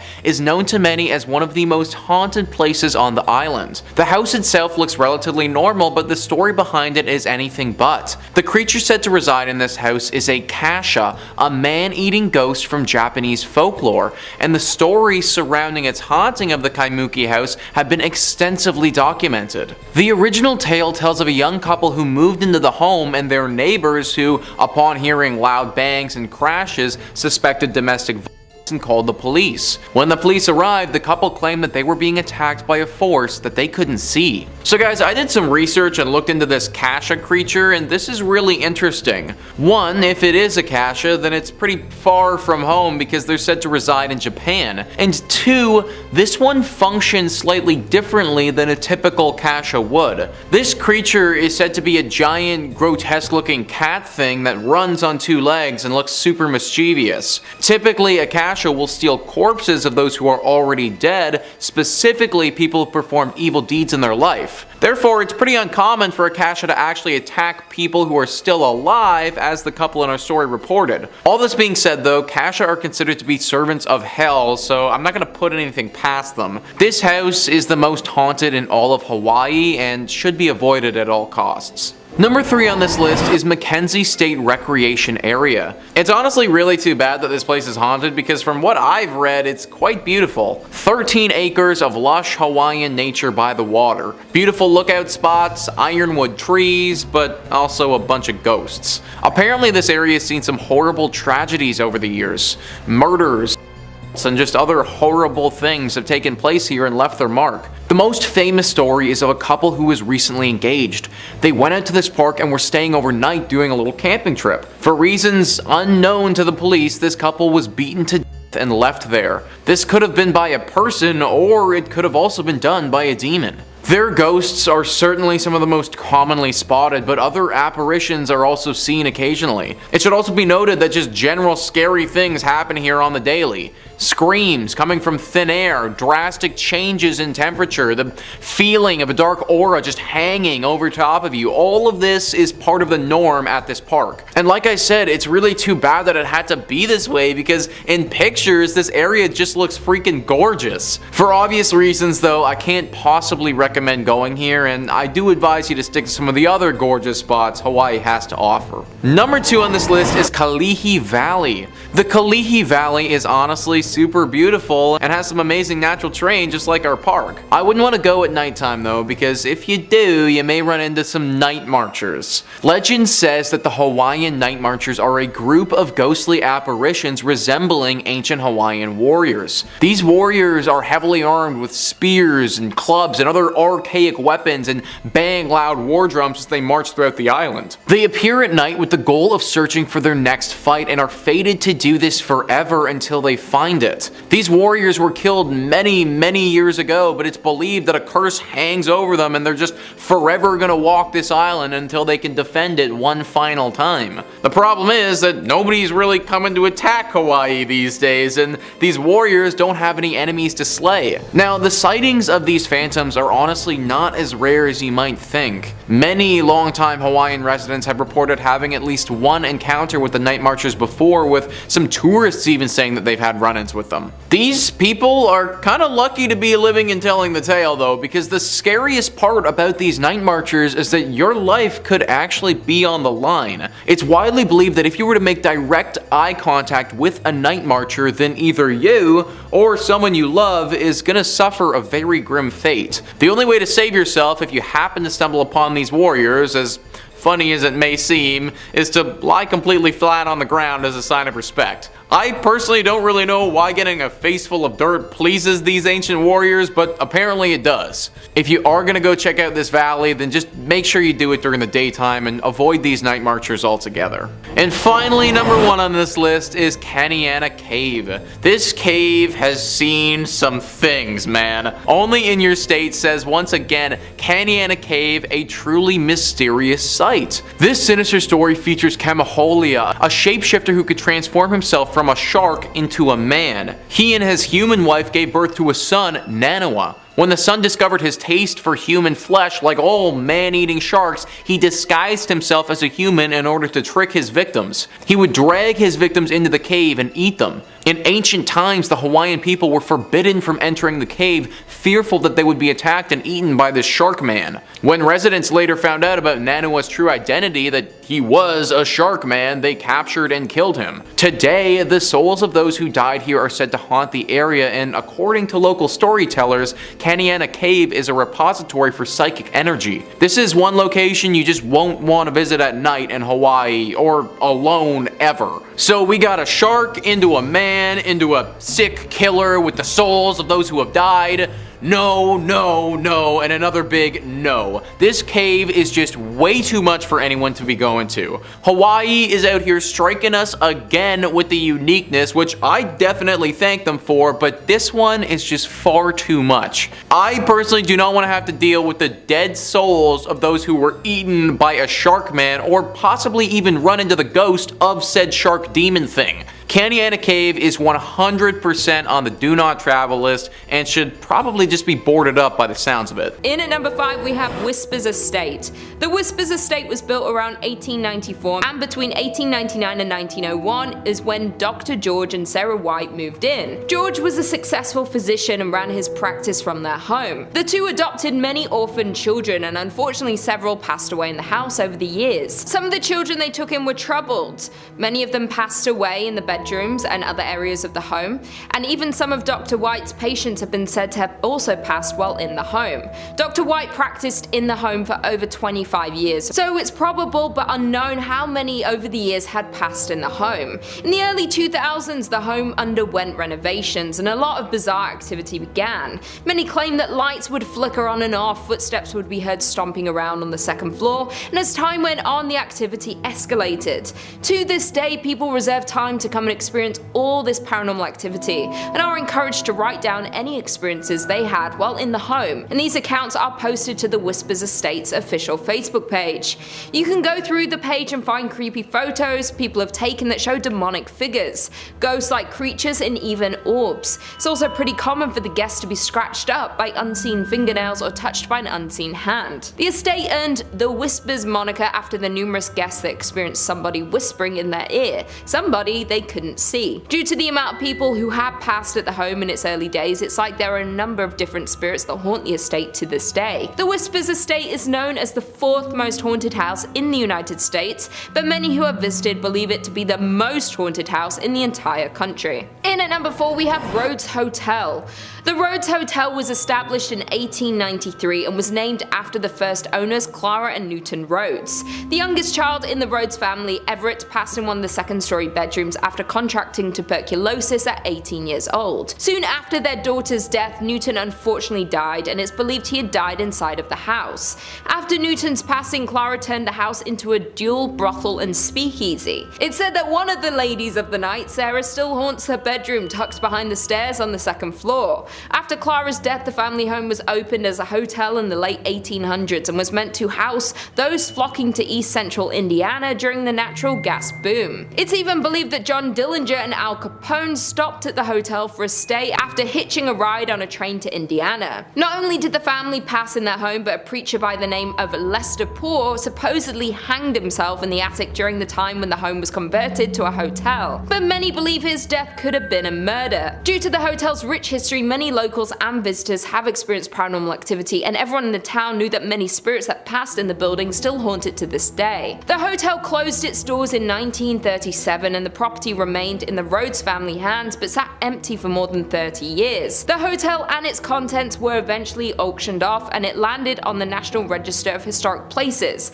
and the hotel saw 3 owners before the Haleys took it over for restoration. The Rhodes Hotel was purchased by Clint and Linda Haley in 1995, and they heard rumors about the haunting of the hotel, but this didn't faze them. They were more worried about the work they'd have to do to restore the home. The Haleys claim that they didn't encounter any paranormal activity, but many find that hard to believe. The hotel was up for sale again in 2017 when a man by the name of Couch took it over for his charity. Couch had launched the Lost Limbs Foundation 4 years earlier, which raised funds for prosthetic limbs for children. To this day, Couch's charity has owned and run the hotel. Not only had it been named among Indiana's most haunted places, but the hotel is consistently booked for private and paranormal investigations. The overnight investigation tickets can get up to $200, and this hotel attracts people from across the country. There have been many investigators that believe there is extensive activity in this old hotel, and people have captured a figure-like shadow moving across the living room curtains with the use of night vision cameras. Most commonly, people hear whispers and the second floor creaking when no one is inside. Unlike the Haleys, Couch said he's seen and heard supernatural happenings in the hotel since moving onto the property in 2017. He's heard footsteps on the staircase, the property camera has turned off randomly, and picked up voices before the footage flickers back on. Once, while hosting an investigation, Couch said he witnessed one of many Victorian dolls left behind from a previous owner jump off of its chair. In at number 3 we have Avon Bridge. The Avon Bridge is known to be haunted by almost every local living in the area. It is a massive trip-arch railroad trestle spinning a rural road over White Lick Creek. The bridge is a fascinating landmark in Hendricks County with lots of legends and history surrounding it, some more sinister than others. There are a few historical facts about the bridge that we do know. It was built in 1906 off County Road 625, was designed by W.M. Dunn, and is still used today. Many haunted stories surround this bridge and the area surrounding it. One story claims that a mother had been walking on the tracks and fell to her death. The mother's wailing could be heard when you drive under the bridge. It's common for many locals to honk when driving under the bridge in an effort to muffle her screams. Another story is that a drunk rail worker slipped during construction and was buried alive in the wet cement. The tale is that when a train goes over the bridge, people claim to still hear his moaning. Many locals say that if you go near the bridge at night, you will hear moaning and can see a ghostly figure of a ghost, or even 2 or 3 at a time. If you're traveling near the bridge on a hot summer day, you may be witness to the ghost tears streaming down the concrete. Many people don't even refer to it as the Avon Bridge. It's often called the Haunted Avon Bridge because of the number of accounts of ghost sightings and constant sounds of the moans and screams heard from the ghosts that haunt the bridge. In at number 2 we have James Allison Mansion. The James Allison Mansion was built for James Allison, and it was a dream home, done in a grand design and style that exhibited James's wealth and importance. James was an important figure in the auto and plane industry, greatly helping in the development of cars and airplanes. He founded the Presto Light Company, which produced the first efficient headlight for early automobiles, and was a founding partner in Carl Fisher's Indianapolis Motor Speedway. He also started Allison Engineering Company, which evolved and transformed into an aircraft engine make known today as the Allison division of Rolls-Royce. James purchased the 65-acre estate, and he and his wife Sarah built this glorious mansion, starting construction in 1911 and finishing in 1913. The massive home had an elevator, billiard room, an indoor pool in the basement, a breakfast room, a library, a grand kitchen, and even pumped-in ice water. 15 years after the Allisons built their forever home, James then fell in love with his secretary, and he divorced his wife Sarah in 1928. Only a month later, James married this former employee, Lucille Musset. However, James contracted a fatal case of pneumonia and died shortly after marrying his second wife at the age of 56. In 1936, the estate went up for sale, and that same year it was bought by Sisters of St. Francis of Oldenburg. The former Allison home became a home for the college's library, administrative offices, classrooms, and sleeping quarters for the sisters. There have been many things seen and heard throughout the years since it became a college. There was a girl who had drowned in the pool in the basement, and James's untimely death in the home. Both people could be haunting this mansion to this day. It's said that people who pass through a sudden accident or a bout of illness, sometimes their spirits hang around, perhaps unaware that they have died or not wanting to accept their deaths. And this is the case for both the little girl and James. The entity of a little girl is often seen throughout the mansion. There are strange cries that are heard from the basement, in the attic, and objects seem to move by themselves and can completely disappear. There is another entity seen and could possibly be more than one, and they like to take keys and objects and move them to odd places. The library in particular is often completely rearranged, like the books and furniture. And finally, in at number 1 we have French Lick Springs Hotel. Nestled in the small resort town of French Lick sits the massive French Lick Springs Hotel. This legendary hotel was constructed in 1845 and is a crown jewel of the southern Indiana town, but there's more to this resort than meets the eye. This Indiana hotel is known to be one of the most haunted places in the state. Thomas Taggart was a mayor at the time and purchased the hotel in 1888. After purchasing the hotel, he added luxurious furnishings, marble floors, and built 2 championship golf courses. During this time, Taggart became the Democratic National Chairman, and the hotel became the unofficial headquarters of the Democratic National Party. In 1931, Franklin Roosevelt visited the hotel because of its Democratic standing and won the presidency a mere year later. Over the years, the hotel and the work Taggart put into it made it one of the most prominent hotels in the area and even ran the West Baden Springs Hotel out of the business. Unfortunately, in 1916, Taggart passed away, but according to local legend, his spirit has never left the building. Taggart died in 1916, but that hasn't stopped rumors of sightings of this famous hotel owner. Guests and employees frequently encounter strange and paranormal activity throughout the hotel, and they believe it is caused by Taggart himself. Many spot his ghostly figure near the service elevator and can pick up a strong scent of pipe tobacco. Others claim they witnessed his spirit riding down the hallway on a horse and making noise inside the ballroom. Some hear noises and others encounter his ghost, though usually both don't occur at the same time. Not only is Taggart's ghost living in the hotel, but there are also rumors of a former bellhop that lingers around the hotel. Many believe that he was a current employee until they saw old photos of him hanging on the wall or were told no bellhops were on duty when people had encountered him. Employees and guests say that it's pretty hard not to encounter some sort of activity when you're in the hotel, and due to the vast amount of paranormal sightings are why it's considered by many to be the most haunted place in Indiana and one of the most haunted places in all of the United States. In at number 5 we have Eldridge Hotel. The Eldridge Hotel is a historic building located in downtown Lawrence, Kansas. The building is named after Sheila Eldridge, who was a prominent anti-slavery individual who lived here in the 1800s. The building became an apartment complex in the 1970s, but there was a strong desire by the city to see it open as a hotel, and a group of investors contributed, as well as the city of Lawrence, into industrial revenue bonds to make this dream a reality. In the later 1980s it opened as a hotel. A popular story has circulated about the hauntings in this hotel, with the locals, employees and guests that the ghost is that of Sheila Eldridge, who haunts the halls to this day. Many claim that because the Eldridge house's original cornerstone is located in room 506 and his spirit will manifest in that room and also roam around the building. People who have stayed in this room have claimed to witness breath marks on recently cleaned mirrors, doors opening and shutting on their own and lights turning on and off by themselves. Others claim that the hotel's elevator is also haunted by a different spirit who is known to open and shut the elevator doors on the 5th floor. The 5th floor is said to contain a portal to the spirit world. A popular photograph was taken during the 1980s that clearly shows a ghost-like figure in the building's elevator. Many other photographers have mentioned having unexplained technical difficulties with their cameras when near the elevator. The story of the hotel and the hauntings of Eldridge was the inspiration for the movie The Demon's Shadow, and the hotel was featured in the series My Ghost Story and has been depicted in many writings. Many believe the rich history has resulted in the amount of paranormal activity. In at number 4, Midland Railroad Hotel. The Midland Railroad Hotel is known for serving the largest steak around, and if you can finish all of it, you get it for free.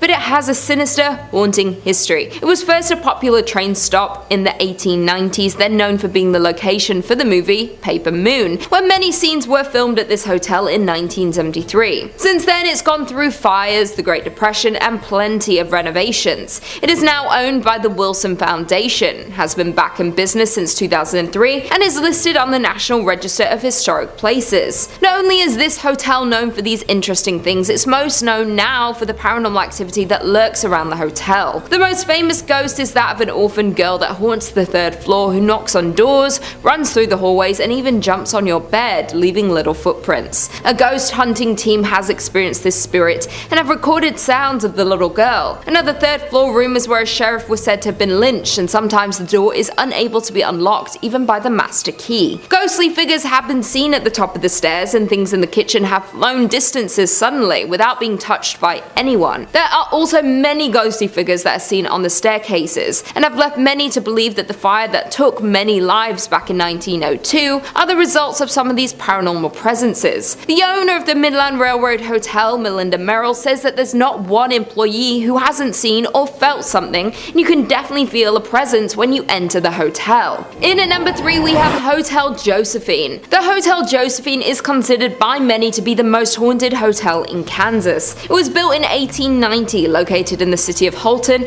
and is the oldest consecutive operating hotel west of the Mississippi River. The history of the hotel is rich but also very haunted. The hotel was built by A.D. Walker and was named after his daughter Josephine. When it was built, she was only 4 months old, and she attended the local elementary school and graduated Kansas University. Her graduation photo is hung in the front parlor, above the antique piano, and according to the current hotel manager, Tracer Fox, her spirit is just one that is wandering the hotel. Tracer Fox has expressed his belief in the spirits when he first stayed at the hotel. He was woken woken up suddenly at 3:30 a.m. and his bed was moving. He figured there was an earthquake, but when nothing in the news confirmed it, he knew it was a spirit. His mother came and stayed in a room across from him and experienced the exact same thing he did with no explanation for it. They had been skeptics before these happenings, but they are both now firm believers. Other guests staying at the hotel have similar stories, as well as experiencing hearing strange sounds, laughter, footsteps, and seeing shadows. It has been expressed that spirits can be found on each floor. One of the most haunted rooms in the hotel is the Buffalo Room, where shadows are often seen and photographed in the mirrors around the room, as well as the Carrie Nation Room. According to historical documents, a woman hanged herself in the bathroom of that room, and many guests staying there have come out of the room clutching their necks and having a hard time breathing. The hotel has brought several famous guests over the years, including former US President Grover Cleveland, who stayed there in between his 2 terms as president, along with Carrie Nation, Robert Louis Stevenson, Charles Curtis, Kirstie Alley, John Sullivan, Sam Rayburn, and Harry Langdon. Due to the amount of paranormal activity and active spirits in this hotel, the hotel hosts several paranormal and haunted events throughout the year, and many ghost hunters come to Hilton to check out the more than century-old hotel. It's also been featured in many television shows, including Ghost Tours of Kansas and Haunted Rooms America. Coming in at number 2, we have McIntyre Villa. The McIntyre Villa is one of the unusual and historic houses built in the city of Atchison. It was built in 1889 for John McIntyre, a wealthy manufacturer of harnesses and saddles. He did a great deal of business with wagon trains plying the overland trails. John McIntyre's first wife, Alice, died in 1892. He married his second wife, Anna Conlon, a widow with 3 sons, and after John's death in 1902, Anna continued living in the home until her death in 1916. During her ownership, the house was home to many of her relatives, with lots of children as well. Around 1925, Anna's brother, Judge Charles J. Conlon, a prominent Atchison lawyer, and his family made the villa their home. In 1952, the McIntyre Villa was purchased by Miss Isabel Altus, a retired professional violinist and eccentric. She lacked the financial resources to be able to restore the home, and shortly before her death, she sold the home to George Gerardi in 1969, who started to rehabilitate the old estate. Many people, past and present, who have lived in and visited the home have experienced many paranormal experiences. There have been figures being seen in windows when no one is home, lights turning on and off in the tower which doesn't have electricity, a speaker getting thrown off the counter, and boxes mysteriously moving on their own. Sounds of slamming doors throughout the night, footsteps walking down the hallway on the 2nd floor throughout the night,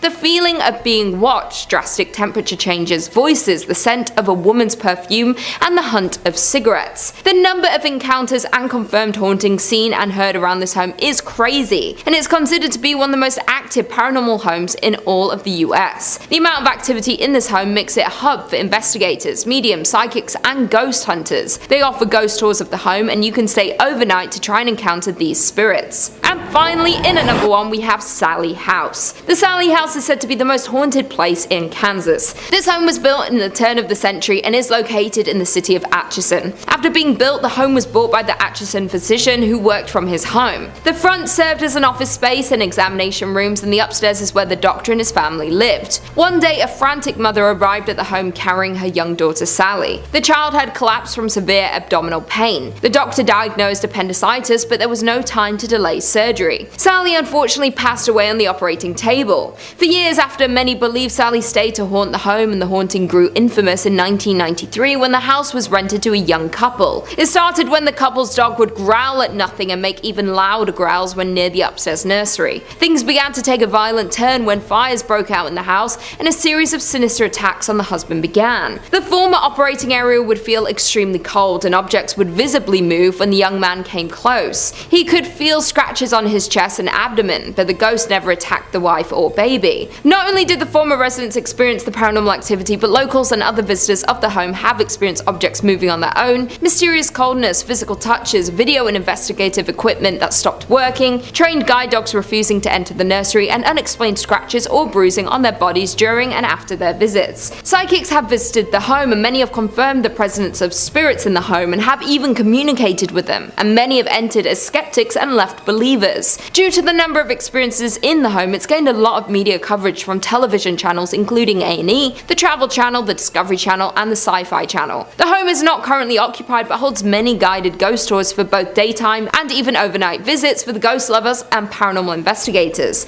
Beware though, because a waiver is required due to the potential for personal injury, but no serious injuries have been reported since the last tenant in 1993. Number 5 on this list is the Seelbach Hotel.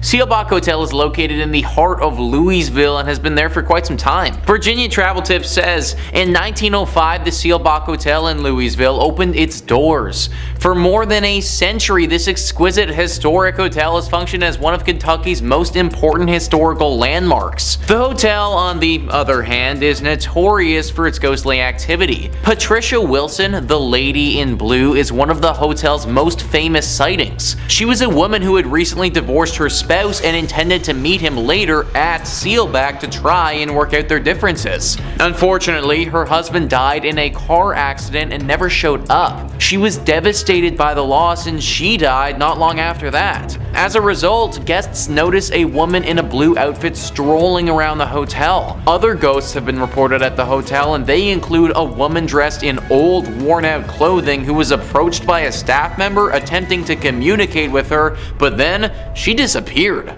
Most of the encounters with this woman have been tame, but there have been some that have gotten quite aggressive. Some teenagers were apparently making fun of her or doing something that they shouldn't have been doing, and she responded by literally clawing and scratching at one of them, leaving horrible marks behind. The victim also said that it felt as if she crawled into his brain and told him horrible secrets about himself that he'll never be able to forget. A hotel like this is supposed to be nice and relaxing, but based on what I've read, I don't know if that's going to be the experience you get at Seelbach. Number 4 on this list is the Talbot Tavern. Really too bad that this place is haunted, because it would have been a pretty nice spot to get a brew if it wasn't. Virginia Travel Tips says, built in 1778, the Talbot Tavern is located in Bardstown, Kentucky. Currently, the Haunted Kentucky Tavern serves as both a restaurant and a 5-room B&B, and it's known for being haunted. A former accountant recalls coming across a man in a long coat strolling across the top floor. He then turned to face her and began laughing uncontrollably. Another famous hotel resident was the Lady in White, who forced a couple to flee the hotel in the middle of the night since she was hovering over them while sleeping. Many workers and visitors to the residence have related accounts such as orbs floating around the rooms, flashes of lights without cameras being seen, objects moving on their own, and doors opening and closing when no one's in the building. I, for one, am not trying to wake up to a ghost just hovering over me, guys. Honestly, it might give me a heart attack and, well, I'd never wake up again. This place is weird because no one really knows why it's as haunted as it is, but there's no doubt that it's teeming with paranormal energy. Pick a different place to go get a drink if you're in Kentucky. Number 3 on this list is the Kentucky State Penitentiary. We always got to include the creepy jail in one of these lists, guys, and this is Kentucky's. Virginia Travel Tips says, the Kentucky State Penitentiary is situated near the Tennessee border on a sharp bend in the Cumberland River. In the 1800s, a maximum security jail was built there. It is a gorgeous place from afar, but up close, it is a death and ghost machine, according to a local author and paranormal investigator. Thousands of men have been executed in the prison's electric chair, known as Old Sparky. During his death row cell inspections in the late 1980s, a guard had a terrible incident where no one stayed. He was greeted by a prisoner who was reading the Bible. When he returned to his office, he asked about the prisoner's meal, only to discover that no one was in that cell. When he returned to the cell, he discovered that it was empty except for a small Bible on the floor.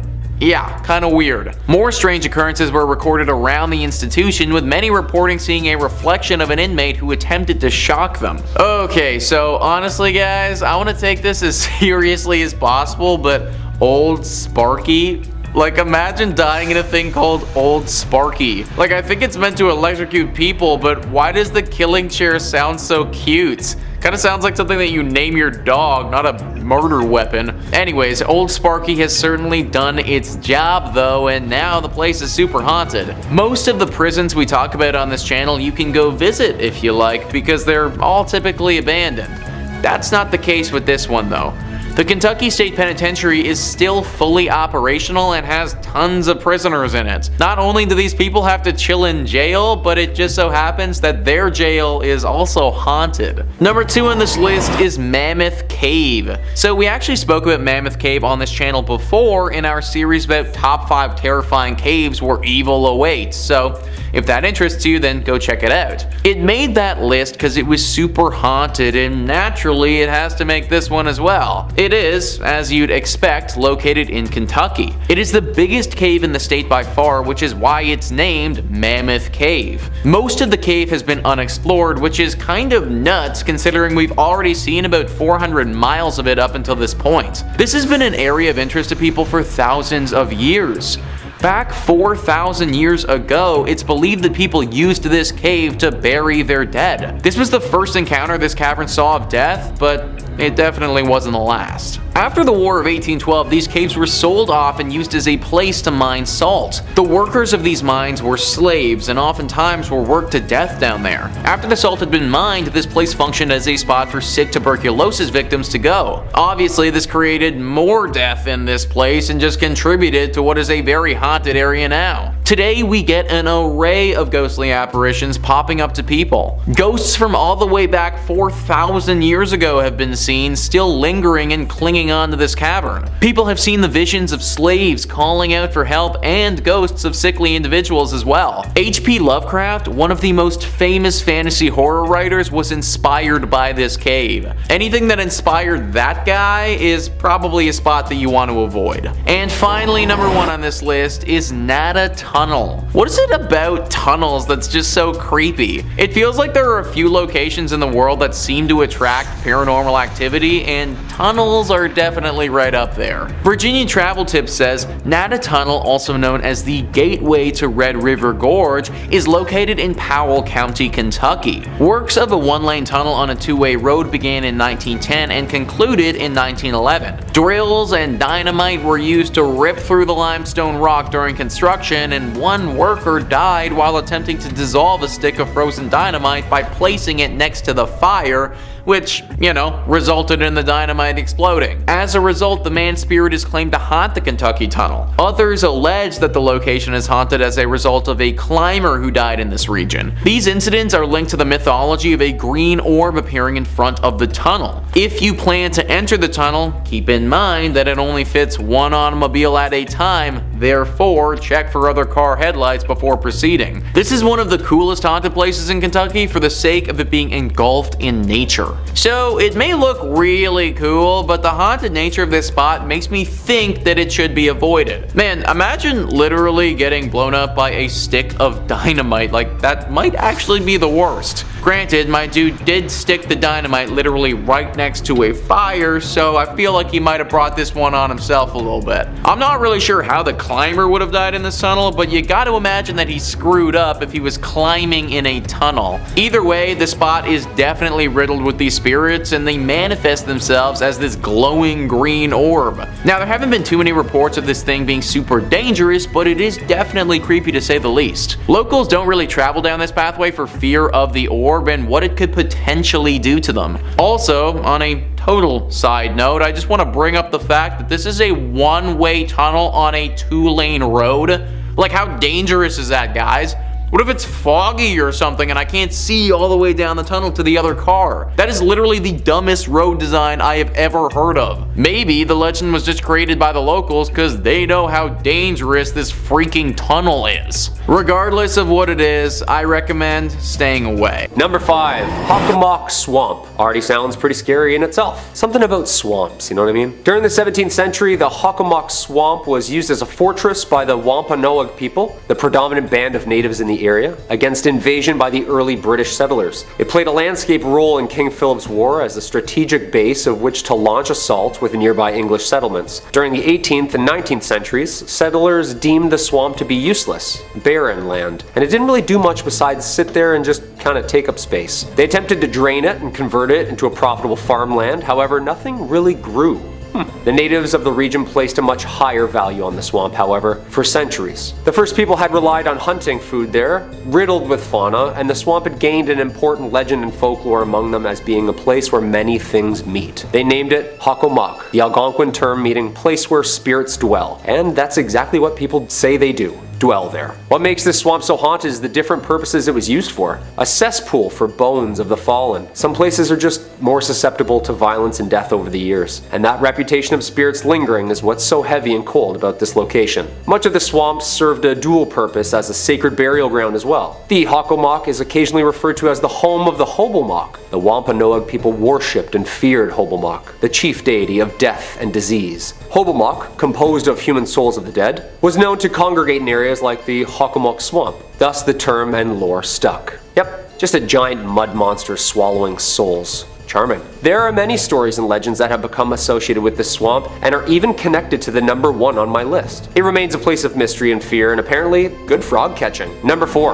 Lowell Cemetery. Lowell Cemetery is a cemetery located in Lowell, Massachusetts. Founded in 1841 and located on the banks of the Concord River, the cemetery is one of the oldest garden cemeteries in the country, making it a perfect place for violence and an eternity of soul searching. Many of Lowell's wealthy industrialists are buried here under lavish Victorian tombstones. Visitors have claimed that this is one of Massachusetts' most haunted cemeteries. What makes a haunted cemetery more haunted than another haunted cemetery, you know? Is there like a competition or like a quota or something? Just gotta keep the numbers up. What is it? I feel like every local claims their cemetery is the oldest and most haunted, and this brings me to our fair maiden here, the mysterious witch, Bonnie. A popular meeting place amongst the local teens at night for some scares and some screams, the statue of a woman with her arms outstretched on a rectangular tomb, her hands clutching a veil that falls down behind her body as though it were a cloak caught in the wind. Her eyes lay cold, staring at the heavens. Under her left eye, a black tear. Paranormal researchers have claimed that the statue holds more of an electromagnetic current, and strange things can be seen in front and around the statue, making it seem like it's moving from time to time. Creepy. There is local lore that if you leave a coin or ribbon on the statue, then you'll get good luck, and in return, if you steal or take the items from the statue, the haunting whispers of bad karma will follow. Although research shows that this gravesite holds no actual sinister history, the ghostly sightings surrounding it are a hotspot within the cemetery. I bet at night under the moonlight this woman could be very terrifying. Number 3. Boston Common. Most common fact about the Common, one of the most haunted places in Boston. That rhymed really weird, didn't it? If you're out for a walk and feel the need to brush up on your American history, then you can be sure to either see the ladies by the trees or the patriot men rushing the battlefront. Well, what's left behind from them at least. The Boston Common had a multi-purpose identity through the centuries. Originally as a farm and then trading grounds for the British and American military, the Common was used as a camp during the American Revolutionary War. 20 minutes to load these old muskets and a lot of people dying. It was also used for public hangings up until 1817, most of which were from the large oaks, which were eventually all replaced with gallows in 1769. These grounds held weight during the witch trials and made a perfect open concept park that a spectacle could be enjoyed at. These people were sick. This place has seen its fair share of violence. The 350-year-old park is full of graves, ghosts, and gallows. It's almost impossible to know just how many bodies lay underneath the park, like a cesspool of unmarked graves from many different eras. Most buried here were low class, sick, or died in battle. Oh, and of course were hanged in front of the public. This place is home to many dark shadows, cold spots, and the occasional smell of gunpowder. Next time you're in Boston, swing by one of America's oldest and fullest cemeteries and see if you can see anything for yourself. Number 2. The Danvers State Hospital. The Danvers State Hospital, or also known as the Danvers State Insane Asylum, was a psychiatric hospital located in Danvers, Massachusetts. It was built in 1874 and opened in 1878 on the isolated site in rural Massachusetts, which, fun fact, the judge who preceded the Salem witch trials lived on. That's bad karma already, isn't it? Despite being included in the National Registry for Historical Places in 1984, the majority of the building was demolished in 2007. At a cost of $1.5 million at the time, the hospital originally consisted of 2 main center buildings with housing for the administration, with 4 radiating wings on each side. The outermost wards were reserved for the most hostile patients. This was a prominent location where medications were being tested by the government, and the favored lobotomy was being fleshed out. When shock therapy failed to control the population, lobotomies started, and in 1939 the population of the hospital swelled to almost over 2,400 patients. A total of 278 people died at the hospital that same year. Neurology experts often call Danvers the birthplace of the prefrontal lobotomy. Ouch. Visitors to the hospital during these years reported lobotomy patients wandering around staring blankly at nothing, unaware of who they were or what they were doing. Large budget cuts in the 60s played a major role in the progression of closing the Danvers State Hospital, and with nicknames like Hell Hill Hospital and Lunatic Asylum, the hospital began slowly closing its facilities by 1985. The original hospital wards were closed and abandoned soon after. During the 80s, reports began to filter out of the hospital about missing teenage patients. The stories of ghostly figures and shadows in the windows were thriving. Are the ghosts of the lobotomized patients still aimlessly walking the realms of this now demolished hospital? What do you think? And number 1, the Bridgewater Triangle. Just a couple miles south of Boston is one of the most interesting and bizarre places in Massachusetts. I chose this as the number 1 spot due to not only the paranormal ghostly figures that have been seen across the vast plains, but 200 miles of connected weird events that will definitely catch our attention. It's named from the triangle shape. The paranormal events and phenomenon that occurs within these mapped lines includes as many as orbs, UFOs, Bigfoots, fairies, skinwalkers, alien hybrids, you name it, it's there. Well, possibly there. The towns of Raynham, Brockton, Norton, and Taunton are all subject to a universal head scratcher. In the 70s, there of course was a surge of UFO witnesses, at the same time several Bigfoot. Huh, that's interesting. Massachusetts just keeps getting stranger and stranger, doesn't it? Huge humanoid creatures, motherships, and landed UFOs have also been spotted and reported within this 200 square foot mile radius. Do you think this place is like a Skinwalker Ranch type of place? Maybe some motherships are trying to just reconnect with the Wi-Fi upstairs? I don't know. Whatever it is, the Bridgewater Triangle has been home to numerous documentaries and folklore and attracts spooky goers each year with its variety of paranormal activity. And coming in at number 5, we have the Houghton Mansion. Built in the 1890s in North Adams, Massachusetts, for the mayor himself, Albert Charles Houghton. This neoclassical revival-style mansion sits on 172 Church Street. A family man, Albert was the president of Arnold Print Works, a prominent textile factory in North Adams. His wife, Cordelia, daughter Mary, and himself had owned and lived on the property right up until the fatal car accident which took the lives of the family in 1914. On an early summer morning, Albert and his family, accompanied by another family, Dr. and Mrs. Dutton and their daughter, and of course the family chauffeur himself, Mr. Witters, had decided to head out into the countryside for a leisurely drive, a drive that ultimately took their lives. Unfortunately, for everyone on that August 1st morning, after a steep turn, the car lost control and proceeded to screech off the road, resulting in a rolling fatal wreck. All the women in this tragedy losing their lives, with the men barely surviving from the multitude of injuries. On August 11th, just 10 days after the accident, without his wife and daughter,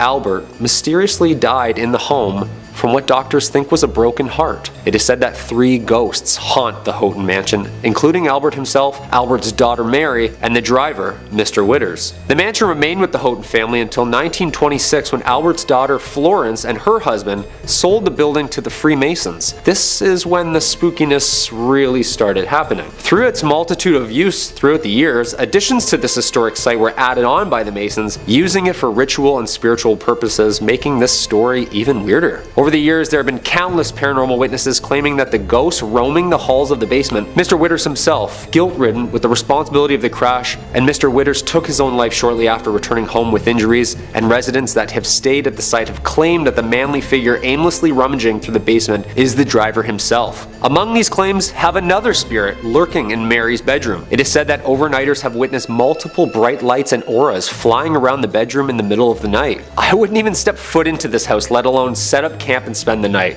No way. The Houghton Mansion remains a tourist attraction and hotspot for paranormal goers worldwide, and to this day is one of the most haunted and mysterious sites in all of Massachusetts. Number 4, the Hoosick Tunnel. The Hoosick Tunnel, from the Algonquin word place of stones and the Mohawk word forbidden, is a 4.75-mile active railroad tunnel in western Massachusetts that passes through the Hoosick Range, an extension of Vermont's Green Mountains, and runs from Deerfield River in the town of Florida to the city of North Adams. The construction began in 1815 and ending in 1875 with a budget of $2 million, at the time the largest tunnel ever constructed, and it was later the result of taking lives of over 200 men during its construction entirety, earning it the nickname from locals, the Bloody Pit. This haunted, barren, 5-mile, completely enclosed stretch was subject to multiple accidents and deaths over the years, giving the tunnel its haunting history and reputation of being cursed itself. With the word forbidden, did the Mohawks know something that the workers didn't? Essentially, this cold, underground, pitch-black hole became one of America's strangest grave sites, resulting in everything from mysterious gas leaks, dynamite explosions, roofs collapsing, and even mechanic failures resulting in a mass flood. For the past decades, there have been numerous paranormal activity witnesses who have documented strange events, from police officers to the freight conductors themselves. Some of the reports over the last 100 years included numerous farmers and wagons ending up in different areas of the railroad, missing hours of time. The farmers had claimed that when spending time around the railroad and its tracks, that memory and confusion would always set in. Some residents have claimed that they have even been chased out of the tunnel by an unexpected freight train chugging along aggressively through the tunnel like a bat out of hell, and then vanishing. Numerous ghostly figures resembling workers roam the dark tunnel, and if that isn't scary enough, some people, including hearing the echoes and screams of even the workers who were buried alive under the rock, still holding their tools, or even seeing ghostly figures in pumping chambers where numerous men tirelessly making rafts not to drown. The Hoosick Tunnel remains one of the most visited and haunted places, marking it just one of the sites you'll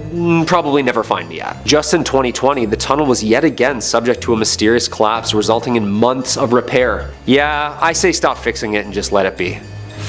Number 3. The USS Salem. Planes, trains, and automobiles. Well, almost. A big boat. The USS Salem, a heavy cruiser built for World War II in 1945, was originally built for action. Its bold, aggressive architecture was one of the last, as it was more of a bluff to its opponents than actually a hero of war. In May 1949, War Departments handed the Salem's helm to Captain J.C. Daniel himself. The ship was built and updated with what was then the latest military tech and weapons, and it was meant to strike fear in whomever or whatever was in her way. Although the ship wasn't used in any action during World War II, it acted as a flagship, training operation, and main purpose as a threat to the naval enemy. It wasn't until the USS Salem had responded to the 1953 Ionian earthquake, or also known as the Great Kefalonia earthquake, as it hit the southern Ionian islands of Greece on August 12th, devastating the entire area. The USS Salem landed on Greek shores and acted as an improvised hospital and morgue, giving it its famous name,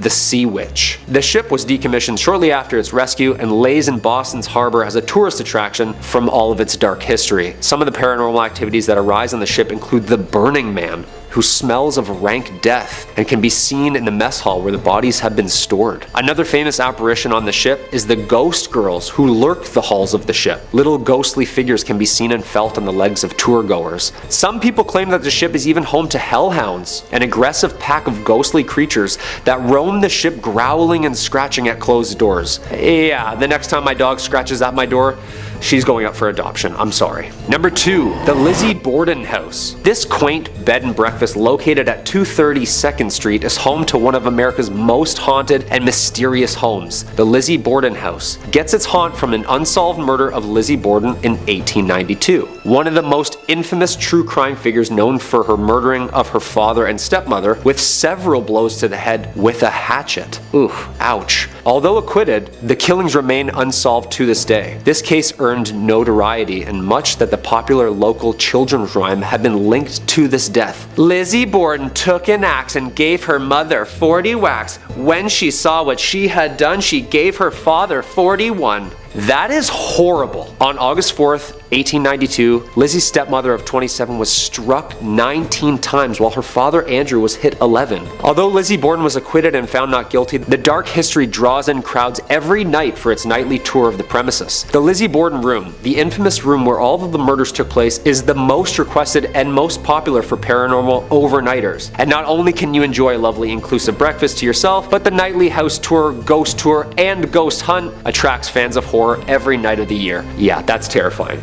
And there's a jingle to it. I don't like that at all. And coming in at number 1, the Salem Witch Trials. We can't talk about haunted places in Massachusetts if we're not going to bring up the witch trials. And I'm not talking about Sabrina the Teenage Witches, or anything of cute of that nature. These famously documented witch trials need no introduction, and unfortunately lays way to one of the most horrific events based in truth. The site of mass hysteria and hangings of supposed witches took place here and occurred in colonial Massachusetts between 1692 and 1698. 1893. More than 200 people were accused of practicing witchcraft, or better known back then as the devil's magic, and 20 were ultimately executed. Eventually, the colony admitted the trials were a mistake and compensated the families of those convicted. Okay, yeah, sorry. I just thought when you sneezed, you didn't say bless you, so I already don't like you, so I figured you were a witch. I'm really sorry. Since then, the story of the trials has become famous in paranoia and injustice, and it continues to baffle researchers to this day. We all know the famous play written by American playwright Arthur Miller in 1953, The Crucible, depicting the mass hysteria and drama during these trials. This was the perfect time if you didn't like someone that a strategic and untimely sinister accusation led to the demise of thy neighbor. I saw Sarah Good with the devil. I saw Goody Osborne with the devil. Who else don't I like? I saw Bridget Bishop with the devil. Abigail. End of Act 1. Since the start of the trials and hysteria in North America, other European countries shortly followed with their own mass witch hunts, resulting in somewhere between 40,000 and 60,000 tried and executed for witchcraft. That's a lot of broomsticks. The Salem Witch Trials of Salem, Massachusetts is still one of the world's biggest hotspots for mystery and paranormal story. Coming in at number 5, we have Terrace Inn. Located just north of the city of Petoskey lies the Victorian inn called Terrace Inn. The inn opened in 1911 and was known to be a luxury 38-room Victorian resort, though the perception of the Terrace Inn has since changed from a large number of scary ghost reports. It also doesn't help that there have been multiple deaths on the premise. Before this building was an inn, it was 2 boarding houses until they were torn down to create what we now know as Terrace Inn. During construction, 2 workers fell off a beam and sadly passed away. Therefore, it's rumored that their spirits may have settled in at the inn once construction was complete. That's not the only accident and ghost story that has occurred at the Terrace Inn though, as many years later there was a woman named Abby Sweet who was staying at the inn. Abby was pregnant and unfortunately fell and lost her life. After that event occurred, her husband Edward passed away from heartbreak just a few years later. This accident occurred in room 211, which is known to have the most reports of ghost experiences and paranormal activity. That isn't the only spirit lurking in the inn though, as there is the interactive youth, a boy between the ages of 12 to 14 who has been seen inhabiting the basement. That being said, his identity and the reason for his presence are unknown. Over the decades, there have been many reports of paranormal activity at the inn. If you ask the desk clerk for the inn's ghost files, they'll hand over a thick folder with accounts from past guests and employees. Even more frightening, it seems these reports may very well be true, as the reports span over 25 years written by strangers with similar ghost stories. Most reports from guests and workers are of hearing sounds of footsteps and voices late at night. Additionally, doors open and close by themselves unexplainably. Some have even reported hearing the sound of a piano playing or a party being held, but when investigated, the area the sounds were coming from was vacant. Plenty of paranormal investigators have spent the night at this haunted hotel, and they all agree it's crawling with paranormal activity. Lucky for the guests though, the investigators and workers all agree that the spirits aren't harmful or hold negative energy. That all being said, this historic inn remains one of our most paranormally active locations in Michigan. In at number 4, we have Solchoy Point Lighthouse. On the shores of Lake Michigan sits Solchoy Point Lighthouse. The lighthouse has been in operation since 1895, and it's the only active light left on the lake, but behind its walls holds the stories and spirits. Between 1902 and 1910, Joseph Willie Townsend was the lighthouse keeper who lived in the upstairs bedroom with his wife. For decades, it's been said that Captain Willie Townsend remains attached to the old structure. The captain died at the age of 63 in 1910, and his death remains a mystery, though some believed it was cancer as he was known to be a heavy smoker. His body was embalmed in the basement of the lighthouse. Once Mr. Townsend died, some curious individuals got inside and went into the basement, where they found pieces of an old broken up kitchen table. Once they reassembled the table, that's when the paranormal activity began. The table chairs kept getting rearranged on their own, and silverware was set on the table in a specific pattern, the way the captain preferred them. There have been multiple reports of a strong smell of cigar smoke within the lighthouse. Additionally, the captain's face has been seen in the upstairs bedroom mirror on 13 different occasions. The Solchoy Point Lighthouse is one of the Upper Peninsula Paranormal Research Society's favourite spots to investigate due to its high activity from the paranormal. They have seen the alleged shadow of Townsend move behind the curtains of the lighthouse and have also seen him appear in a mirror. Not only that, but one guest had even said that during her visit she saw a man wearing a heavy blue coat walking across the yard of the lighthouse. She waved at the man, but he just ignored her. Not thinking much of it, she went on with her day. When the guest got home and did research on the lighthouse, she realized the man she saw was the captain himself. And to this day, those who visit Solchoy Point Lighthouse leave with stories that turn non-believers into believers of the paranormal. In at number 3 we have Mackinac Island. One of Michigan's most popular tourist destinations is also one of its most haunted, Mackinac Island. The small island sits on Lake Huron, covering almost 4 square miles of land between the upper and lower peninsulas of Michigan. The island was originally home to indigenous settlements long before European colonization. Seeing at least 2 battles during the War of 1812, it has been the resting ground of many tragic deaths, making it a prime location for hauntings and paranormal activity. In a part of the island you will find the Grand Hotel. The area first served as a missionary school, but today it's known as a luxury hotel. Through investigators, there have been many reports of paranormal activity in the area, and it's known that the Grand Hotel is one of the hotspots for paranormal activity on the island.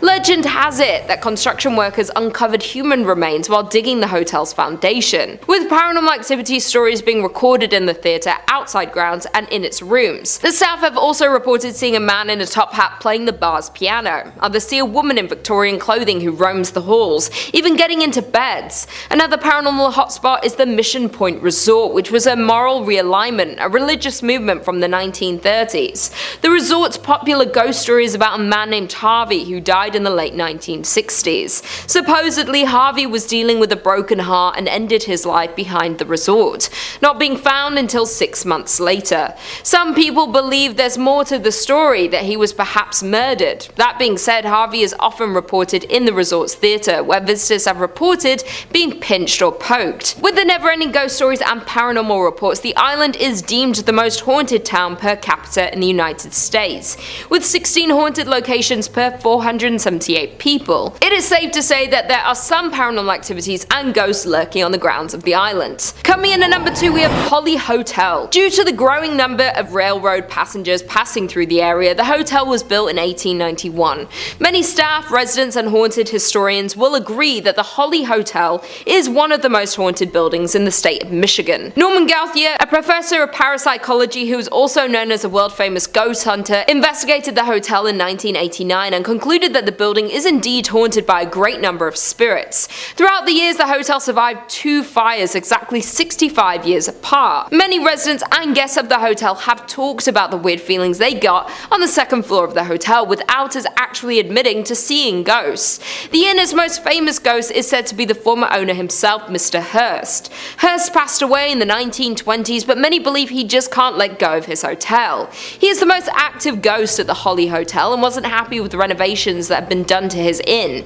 The rumor is if you see a man wearing a frock coat and top hat and smell cigars, you most likely have met the man himself. The other most common spirit would be with the former hostess, Nora Kane. According to the hotel, Nora's ghost is seen most often in the bar and back hallway. She has been heard playing the piano or softly singing a tune throughout the hotel, and her flowery perfumes can be faintly smelt when she is around. Those are only the 2 most common spirits of the Pali Hotel, though there are so many more encounters reported by visitors and ghost hunters. And finally, in at number 1 we have Beeson Mansion. Found in Niles, Michigan sits an old mansion that was built in 1847. The home was constructed by a local whiskey distiller who sold it to an attorney, Strother Beeson, and that's why it was referred to as the Beeson Mansion. Across the street of the mansion lies the family's private cemetery. Strother built the tomb across the street as a final resting place for his mother, and it wasn't too long afterward another family member joined the cemetery. Strother's son, born in 1969, tragically passed away, and a total of 12 family members are now entombed in the crypt.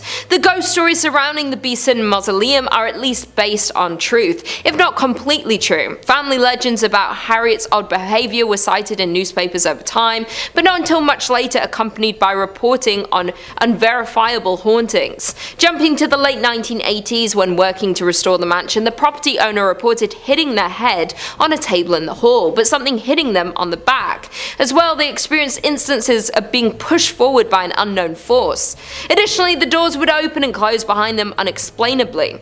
The renovated mansion is is vacant now, but no one dares to buy it due to the many cases of hauntings and paranormal activity. Well, there we have it. I will see you in the next video.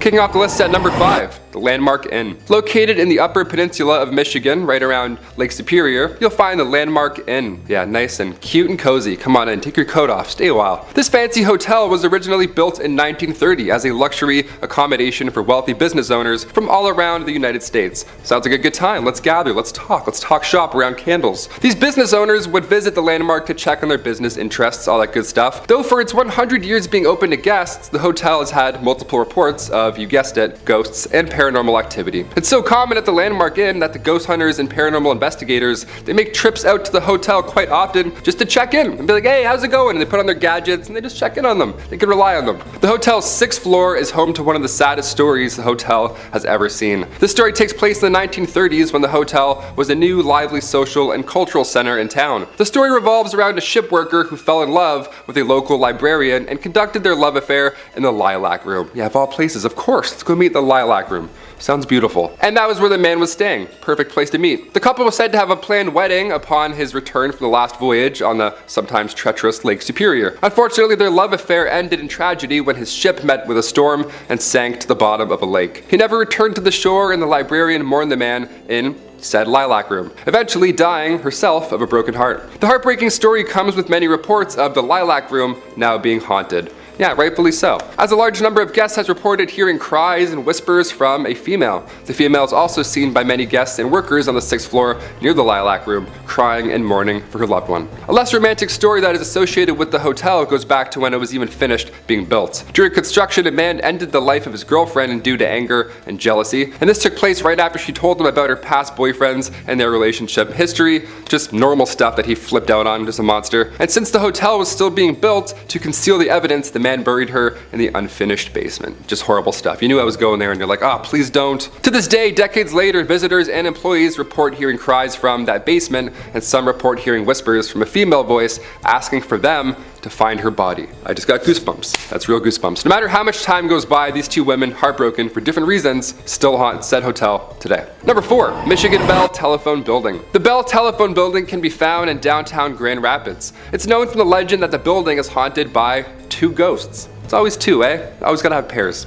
Good things come in pairs, even demons. These spirits have consistently caused chaos throughout the buildings for years in their own unique personal way. We love it. We love a unique ghost. The spirits that haunt the Bell Building are rumored to be Warren and Virginia Randall, a couple who used to reside in the Grand Rapids. Back in 1907, they moved from Detroit and bought the Judd White Mansion in Grand Rapids, which has now been torn down and built into what we now know as the Bell Telephone Building. So a lot of history there already. Over the years of living in this new house, Warren and Virginia's relationship started to crumble as Warren became very strange and paranoid almost, creating hardships in their relationship. In 1908, Virginia became tired of Warren's strange and aggressive behavior, so she decided, I'm out of here, peace. She left him. One night, 3 years after they were separated, Warren convinced Virginia into taking a car ride with them, hoping to get back together, maybe talk it out. The two of them ended up at the Judd White House, where their verbal disagreement turned horrible, and Warren sadly took the life of Virginia. Then he proceeded to end his own life in the very same moment. The tragic accident that happened in the Judd White House became public knowledge, and the house was left empty with no one wanting to occupy it. Yeah, more than fair. I'm like, what's rent? Also, what happened? No. The house remained abandoned for 10 years after the accident until they finally just decided to tear the thing down completely. Thus, in 1924, they built the Bell Telephone Building on the ground, which still is in operation today. Yeah, they didn't tear that one down. That one's still going strong. Due to the horrifying scenes that happened on the grounds of the Bell Building, many claim that the spirits of Randall and Virginia still remain, haunting the new building. Some say that ghosts move into the new building and remain there to this day.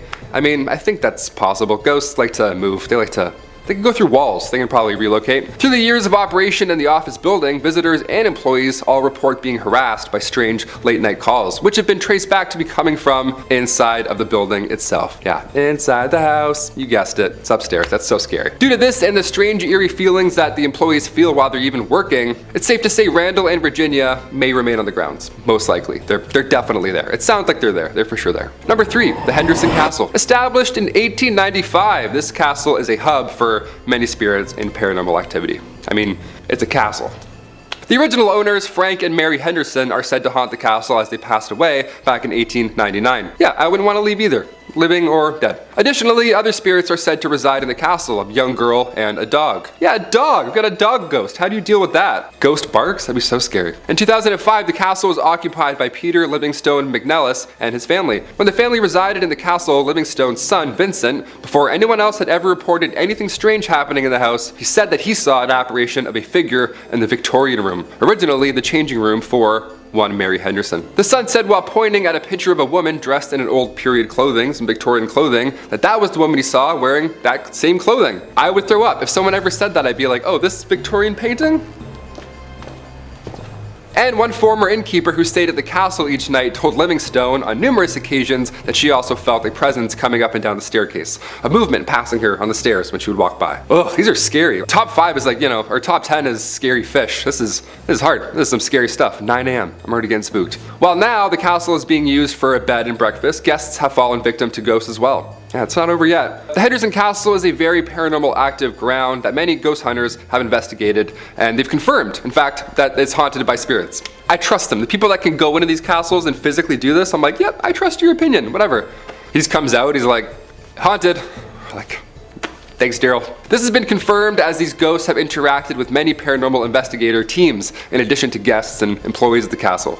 Yeah, they're just harassing everyone. The ghosts seem to be friendly, not evil whatsoever, so that's a good side, I guess, to being haunted by ghosts. They have been known to speak and physically touch guests and employees. Just they touch them on their back, side, shoulder, always in the back. You never see it coming. It's always in this region. Not only that, but there's also been reports of radios making weird noises or turning on by themselves, even though they're either unplugged or just either turned off. Both bad, both scary. Guests and employees have also reported hearing footsteps upstairs, slamming doors from unexplainable sources, and some ghosts have been wearing the clothes that they wore while they were alive. Clothes that they wore while they died in, probably.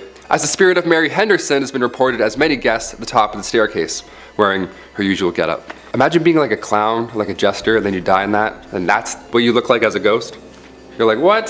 I was doing a mascot gig. I don't look like a shark forever. Number 2, Allegan Lodge. The old Allegan Elk Lodge was built in 1909. It was used as a psychiatric and TB hospital until its closure in 1948. The lodge was a former hospital that was frequented by mobster Al Capone, and one that many say is haunted by at least 7 different ghosts. Yeah, you thought 2 was bad. Add 5 more. Now we got 7 ghosts. And it's currently on the auction block in Allegan. If you have a lot of money and bravery, there you go. While the structure was originally built by physician John Robinson in 1909, somewhere in the 1920s, it was sold to a doctor from the Chicago area who had allegedly had underworld ties. That's a great doctor. That's just who you want working on your pancreas. Brought pancreas back today. The facility was supposedly frequented by mafia figures such as Al Capone, the Prohibition-era Chicago mob boss, and his men. Yeah, well, they needed medical attention or when they simply needed to get away from Chicago, this is where they'd go. The old Elks Lodge, Al Capone. He's like, oh, it's cozy. They have great soup.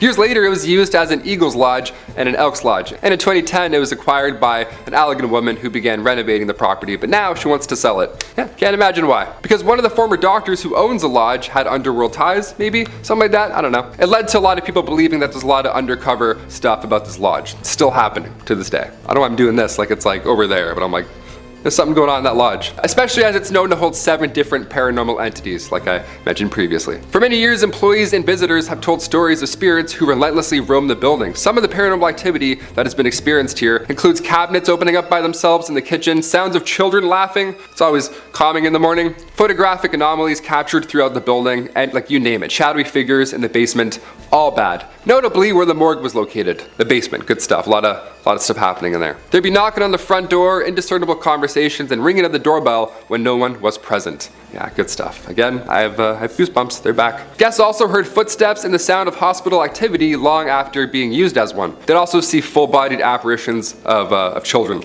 They would just see ghost children. That would be it. I wouldn't have to see any more. I would just see the ghost children and be like, again, see ya. Like that's. And finally, number 1, Point O Barks Lighthouse. There are plenty of lighthouses in Michigan, and plenty of them are rumored to be haunted, of course, because they're lighthouses and they're creepy, as they normally are. And this one is no exception. Built in 1847, real old, real lot of history with this one. The lighthouse is located on Point O Barks. As the legend goes, early to mid 1800s, Peter Shook had been Point O Barks' first lighthouse keeper. He was the OG. In 1849, Peter drowned while he and a couple of friends were sailing to Port Huron to pick up supplies for the lighthouse. He left behind 8 kids and his wife Catherine, and she took over at that point for Peter's duties, thus becoming Michigan's first female lighthouse keeper. Since then, people have claimed to see the spirit of Catherine walking along the edge of a cliff dressed in mourning clothes, as she is still heartbroken by the loss of her lover, of course. As we talked about earlier, ghosts like to wear the things that they were, that they passed away in. Again, would hate to be a clown outfit, that would suck. She had also been spotted in the window of the 2nd floor wearing an apron, along with an apparition being seen, footsteps ascending and descending the tower stairs, and giggling has also been heard. Yeah, you hear giggling and there's cold spots, therefore haunted, for sure haunted. And the smell of burnt tobacco has also been wafting through the air many times. Lighthouses are pretty stressful, more than fair. When paranormal investigators, specifically the Southeast Michigan Paranormal Society team, when they had a 2-day intensive investigation after their search, they concluded that they believe that there is every reason for the lighthouse to be haunted. The investigators did some electric voice phenomenon work in the living room, and then they heard loud thuds from overheard. Like, where did they get this gear from, Like, I want this gear. I have some questions of myself going on in the apartment. I want to swing it around a bit. A sound of something scraping along the floor as well, and additionally, during their investigation, the rocking chair had moved 2 feet and was still moving. Just love to keep rocking around. We love that. We love haunted rocking chairs. We love unexplainable forces. While they were upstairs, they also reported hearing heavy footsteps from another unknown source. So many ghosts, there's rocking chairs, people moving around, working in the basement. It doesn't sound like the afterlife is a peaceful one, if I'm being honest. Sounds like there's a lot of to do after you die. I'm not really looking forward to it. I thought I could just kind of float around in your paintings, but now it sounds like I'm gonna have to go and wear this. Wear my morning clothes, who knows? Coming in at number 5, we have South Manitou Island in Leland. South Manitou Island is part of an island chain in Lake Michigan that extends north to the Straits of Mackinac. The only public access is by ferry from Leland, Michigan. The island consists of a ridge of tilted layers of limestone buried under a blanket of glacial debris. 16 miles offshore from the Leelanau Peninsula, featuring 300-foot sand dunes, deserted shoreline, and empty campground, it's about as terrestrially creepy as you can get in Michigan. In the 1800s, the island became a popular harbor for ships traversing the newly built Erie Canal into the Great Lakes and on to Chicago.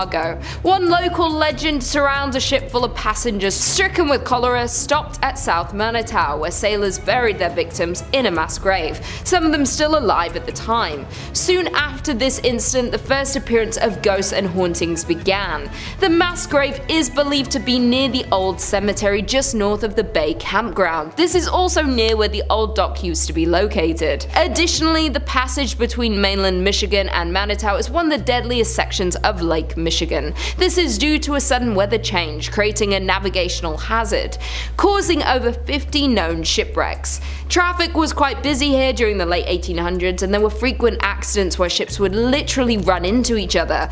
Off the coast of the island lies the shipwreck of the SS Francisco Morazan, where rumors say a young island boy died after trying to explore on his own. There are also 2 cemeteries on the island and an ancient cedar forest where voices are said to be heard. The haunting of this island is so bad it has driven park rangers to go mad and demand to be taken off the island. One ranger even confessed to hearing voices, footsteps, and slamming of doors inside buildings that were otherwise unoccupied. Coming in at number 4, we have Masonic Temple. With over 16 floors and 1,000 rooms, this Gothic temple is one of the most striking buildings in Detroit. Furthermore, this is the largest Masonic temple in the world. According to rumors, there are hidden passageways, rooms, and staircases, so be careful as you might get lost quite quickly within the walls of this temple. The most famous urban myth associated with the temple is that of the architect George D. Mason. Legend has it that Mason went bankrupt funding the construction of the temple. He was going through financial difficulties and was very close to foreclosure. Due to this stress, guest George G jumped to his death from the roof. This story will back up the fact that many reports of a ghost climbing the steps to the roof of the building as if stuck in a loop of his darkest moment. Even scarier, additionally, guards frequently find the door to the roof unlocked, even when it was just checked moments earlier. Additionally, the temple has various cold spots and doors are reported to close suddenly. One of the roof doors is said to swing open just moments after it is locked by a watchman. Many people report the feeling of being watched while inside of the building. Coming in at number 3, we have Doherty Hotel. The Doherty family has owned and operated the hotel since it opened in the 1920s. The Doherty men were and remain the business managers. However, as the current owner Jim Doherty tells it, it was the Doherty women who were the heart and soul of the business. The hotel has a colourful history. During Prohibition, it was a speakeasy, a place for backroom gambling and adult entertainment. It was also a meeting place for the Mafia and Purple Gang. Here, they worked out their differences. In 1938, the hotel was the site of one of Michigan's most notorious murders. Isaiah Lebo, former Purple Gang attorney turned Purple Gang businessman, was murdered in the bar. He was shot by his cousin and business partner Jack Livingston and sadly passed away. Ever since, there have been numerous hauntings. Some believe it's Lebo who haunts the ground or grandmother Helen Doherty who passed away at the hotel. But there is one thing for sure, and it's the many ghost stories that are now associated with the hotel. Guests, visitors, investigators, employees, and the owners have all had some kind of paranormal experience at the hotel, which includes perfume scent wafting through occasionally, loud knocking, bedroom doors open and close by themselves, and dark apparitions and shadowy figures have been spotted anywhere from the lobby to the top floor. Also, the spirits of other murder victims roam the halls, lobbies, and rooms. While some can be seen, others prefer to just make noise. Coming in at number 2, we have Michigan's first state prison. Established in 1838, Michigan's first state prison remained in operation through 1934. The prison served as the nucleus for the city as it spanned some 20 acres. Over the years, it relocated and at one point became the largest walled prison in the world with around 6,000 inmates. In 1952, in response to poor medical care, brutality from the guards, and bad food, 2 maximum security prisoners took hold of a guard and used his keys to release other inmates. A days-long riot ensued, resulting in 9 guards being held hostage. Additionally, the riot resulted in the deaths of several inmates and guards before it was extinguished by the National Guard. The inmates fought for and won a list of 11 demands for reform. Today, the old prison has become the Armory Arts Village, a residence and studio for local artisans. Apartments are very contemporary and halls are covered with artwork. In spite of its modern renovations and freshly painted walls, though, rumours persist of its haunting. Visitors, workers, and artists of the space claim some prisoners and guards still haunt their former home. Residual sounds of riots are also frequently reported due to the prison's history of such occurrences. Judy Krasnow, an employee at the renovated Arts Village, hosts daytime historic tours of the prison, so a visitor can see the hauntings for themselves. She is also a resident of the prison and lives on site. She has confessed she believes her apartment, which was once a series of prison cells, has ghosts. Furthermore, Judy is not the only resident who believes that. Even though the upper floors have undergone renovations, the underground section that holds solitary confinement remains structurally intact. Although cells have been removed, there is intensity in this area that cannot be denied. And finally, in at number 1, we have the Whitney Restaurant. Located on Woodward Avenue, Restaurant Whitney was the former mansion home of David Whitney. David was one of the Midwest's wealthiest lumber barons at the turn of the century, and he built this magnificent 21,000 square foot home in 1894. The mansion was restored in the mid-1980s, and since then, reports of unexplained paranormal activities have been reported, such as shadow figures have been seen on the second floor, disembodied voices have been heard, and other strange phenomena have occurred. It is known that the mansion is haunted by Whitney and his first wife Flora. Flora always wanted to live in a mansion but died before the home was finished, leaving Whitney to raise their 4 children. A year after Flora's death, Whitney married her sister Sarah, leaving Flora's ghost to forever live in distress. The paranormal activity within the restaurant is not for the faint-hearted, as there have been reports of the elevator travelling between floors on its own with no one inside to operate it. Furthermore, ghosts have been witnessed on the upper floors, with one staff member seeing an older man looking out the window. The staff member approached the man asking him to leave, and right before the staff's eyes, the man man vanishes into the floor. Other reports include noises that sound like silverware and kitchenware being handled and or stacked in table settings keep getting moved around by some unseen presence. The outhouse is said to be the most haunted part of the property. It was originally built for Whitney's slaves and has been largely untouched for years, mostly due to the fear of paranormal. Inside the outhouse is a dining table that is set for the afternoon tea and has been untouched for as long as anyone can remember. Today is still perfectly set but covered in a thick layer of dust, adding to the ghostly atmosphere. The outhouse has no electricity, so sits in the darkness at night. A tour guide who once worked at the Whitney insisted that the building was haunted for his experiences working there. The worker claims a group of dolls vanished from a room inside the building. Also, the worker has reported hearing his name being called from an empty area of the building. The Whitney Mansion is an elegant and beautiful property but has high body counts, a haunting history, and plenty of supernatural sightings still happening today. Coming in at number 5, we have William A. Irvin. During the fall season, the ship has haunted tours with actors, but the ship really is haunted. The haunted ship began in Duluth in 1992. Before the haunted ship started, the William A. Irvin was open for regular boat tours during the month of October. Historically, this month was really slow, and the DECC needed a way to generate more revenue during this quiet month. Having heard about a failed attempt by Cleveland's William G. Mather trying to become a haunted ship, the DECC decided to try their own hands at a haunted attraction. The William A. Irvin partnered up with UMD to give the school's drama department some experience on production and acting. Needless to say, their attempt was a huge success.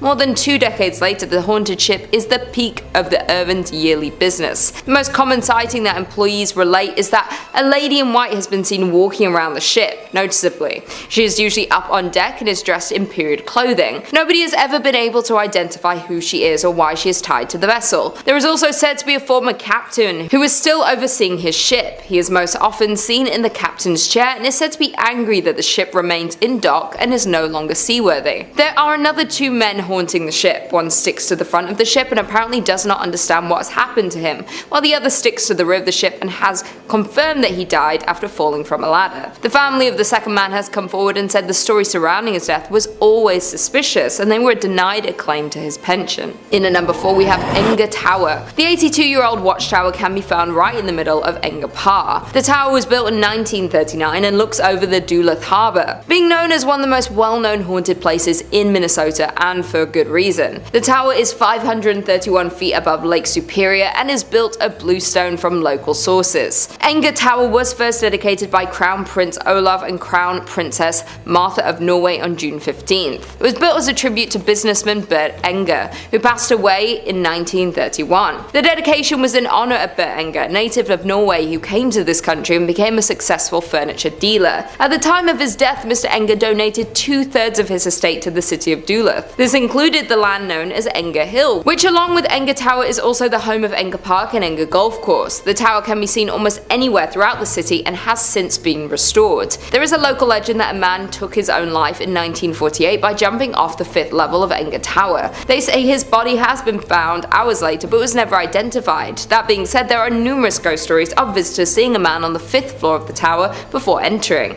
but when they reach the top, he is gone. Coming in at number 3, we have Van Dusen Mansion. In 1892, grain baron George Van Dusen built a monumental mansion for his family. With 12,000 square feet, 10 fireplaces, a turret, and a $45,000 price tag, the home was a symbol of turn-of-the-century prosperity. After 2 generations of Van Dusens moved out in 1937, the building had been used to house almost everything except a family since, being used as a school, training medical facility, and even a college throughout the years. It was vacant in the late 1930s and spent 20 years as the College of Commerce. It was home to Hamline University Law School, then the Horst International Education Center. In the late 1980s, the castle fell on hard times and became little more than a flop house. By the early 90s, it was headed for the wrecking ball. 2 weeks before it was scheduled to be demolished, it was rescued by Wisconsin entrepreneur Bob Poling, who bought it for $237,000. Now a venue to hold fairytale-esque weddings, the Van Dusen Mansion has had its fair share of past lives. In at number 2, we have Mounds Theatre. The renovated theatre, an 86-year-old movie house, can be found in Minnesota. The old theatres have been rumoured for the past several years to be a home of community of creepy ghosts. One story goes, as the Mounds was built in 1922 and operated as a movie house, Lighthouse until 1967, when it closed so abruptly that when volunteers arrived many years later to renovate the place, they found popcorn on the floor. The subject of paranormal TV shows and professional ghost hunting investigations, the theatre is allegedly haunted by a trio of ghosts: a happy little girl who bounces a ball on stage, a cursed old man who lurks in the shadowy corners of the projection booth, and a crestfallen usher who walks up and down the aisles in search of his lost love. The ghosts in the theatres are so active that the owner had a party of 4 Ghostbusters in a projection room sit in one dark and stormy October night. The dim light was extinguished and the room grew chilled. The owner stated that as the 4 sat silently awaiting their fate, shivering in the dark, and all at once there was the sound of a man crying. When investigating the sounds of the crying man, they found a shadow figure in the corner of the room. The figure reported having black glittering eyes and an aura of anger. Because of the odd ghost encounter and negative energy, they had to abruptly end the ghost investigation before it was too late. Another former owner who reopened the theatre in 2001 claims that the spirits of the theatre have gotten physical and grabbed them while they were working late at night. Some paranormal investigators have left with claw marks on their backs, but the scariest ghost of them all is considered the young girl. This is the theatre's most notorious ghost and is seen in a pink dress, often bouncing a ball on the stage. And finally, in at number 1, we have Anoka State Hospital. Located in Anoka town is the Anoka State Hospital, which is arguably the most haunted place in Minnesota. The Anoka Hospital was the first state asylum for individuals that were deemed insane. The building was established in 1898 and opened in 1900 to admit patients from other state asylums that had become too crowded. The first 100 patients were males from St. Peter's State Hospital and were considered to be chronic incurables, men who had lost their minds due to heredity, causes, or environment. In 1906, 115 women were also transferred to the asylum from St. Peter's State Hospital. Residents were not to receive any type of treatment at this asylum, as this was the final stop for them until they passed away. And passed they did. A total of 86 of the original patients were buried in numbered graves in the asylum cemetery. The original name of the institution was Anoka State Asylum, but in an attempt to soften the image, they changed its name in 1937 to the Anoka State Hospital. Although the name was kinder and gentler, treatment at the facility was not. Patients were subjected to medical experiments and suffered both mental and physical harm. The original hospital complex closed in 1999 and residents were transferred to a new facility located close by. The buildings and property were then given to Anoka County to use for offices and to house the county workhouse. The remainder of the buildings were closed and boarded up. With such a terrifying past, it is no wonder that the Anoka State Hospital has been rumored to house the spirits of past patients. Former employees have reported that while unusual occurrences happen throughout the buildings, the most paranormal activities are linked to the tunnels located below the buildings. These tunnels were used as a way of transferring patients from one building to another without risking escape. Ironically, many patients believed these tunnels would lead them to freedom, and so they tried to escape by going down into them, but after a few twists and turns, escapees realized that the tunnels were more of a maze than an escape route. Without an understanding of where each tunnel went and how they joined together, it was easy to get hopelessly lost in them. Several escapees became so disorientated and distraught that they took the only way out that they felt was left to them and ended their lives. For years, employees would report hearing footsteps trudging through the tunnels, stopping, pausing. There was also reports of whispering and low voices in conversation, but the words were not understood. The paranormal activities became so rampant that most employees refused to use the tunnels because they were just too eerie. Today, only maintenance and security are allowed in them. Today, the county owns the buildings that made up the former insane asylum complex. Although the complex was eligible for the National Register of Historic Places, it appears that time has passed. The current buildings are in a state of extreme disrepair. In at number 5, we have Palmer House Hotel. This hotel is not only considered the most haunted place in Minnesota, but to some, it's considered the most haunted place in America. Located in Sauk Center, the hotel has been visited by paranormal activity investigators from across the country. Recently, the ghost hunter from the Travel Channel, Ghost Adventures, even investigated the hotel. A brothel that went by the name of the Sauk Center House occupied the current grounds of the Palmer Hotel, but the Sauk Center House burned down in 1900, and the Palmer was built in its place the following year. The Palmer Hotel was established in 1901 and is notorious for its permanent ghost residence. The most reported ghost in the hotel is named Lucy, who resides in room 17. Legend has it that Lucy was an adult worker that frequented the past building of the Sauk Center House. Though Lucy endured a terrible accident of losing her life at the hands of one of her clients. Even though this happened in the building, the Palmer Hotel can't seem to get rid of the spirit of Lucy Lucy. The ghost of Lucy is said to dislike men by slamming the room door of male guests. Some reports her slamming the room door so hard it rattles the artwork on the wall and aggressively drops the temperature. During a recent investigation, a Chicago ghost hunting outfit allegedly recorded a temperature of -1 degrees Fahrenheit during their stay. Additionally, there was a couple staying at the hotel that reported a horrifying ghost encounter in room 17, where the wife woke up in the night and suddenly saw a lanky man dressed in 1920s clothing standing at the foot of the bed. Other active areas include the bar in room 22, home to a spirit named Raymond, rumored to be Lucy's manager. One employee of the Palmer House Hotel has confessed that their favorite paranormal experience is when guests complain about how noisy the people above them are, even though they are on the top floor. The ghost encounters and paranormal activity is so frequent at the Palmer Hotel that the current owner, Kelly Freezer, didn't believe in ghosts, but this changed when she became the owner of the hotel. In at number 4 we have the soap factory. The soap factory was at its peak during the soap boom of the 1880s, though now the factory has been left abandoned. The soap factory is one of the oldest factories in Minneapolis. While the process of making soap required lots of fats, lie in extremely hot temperatures, therefore it wasn't the most glorious or safest workplace in its day. Furthermore, the fats came from animal carcasses, thousands of them. The flow of blood and skin leaked into the Great River next door in the turn of the century. The building's smell of flesh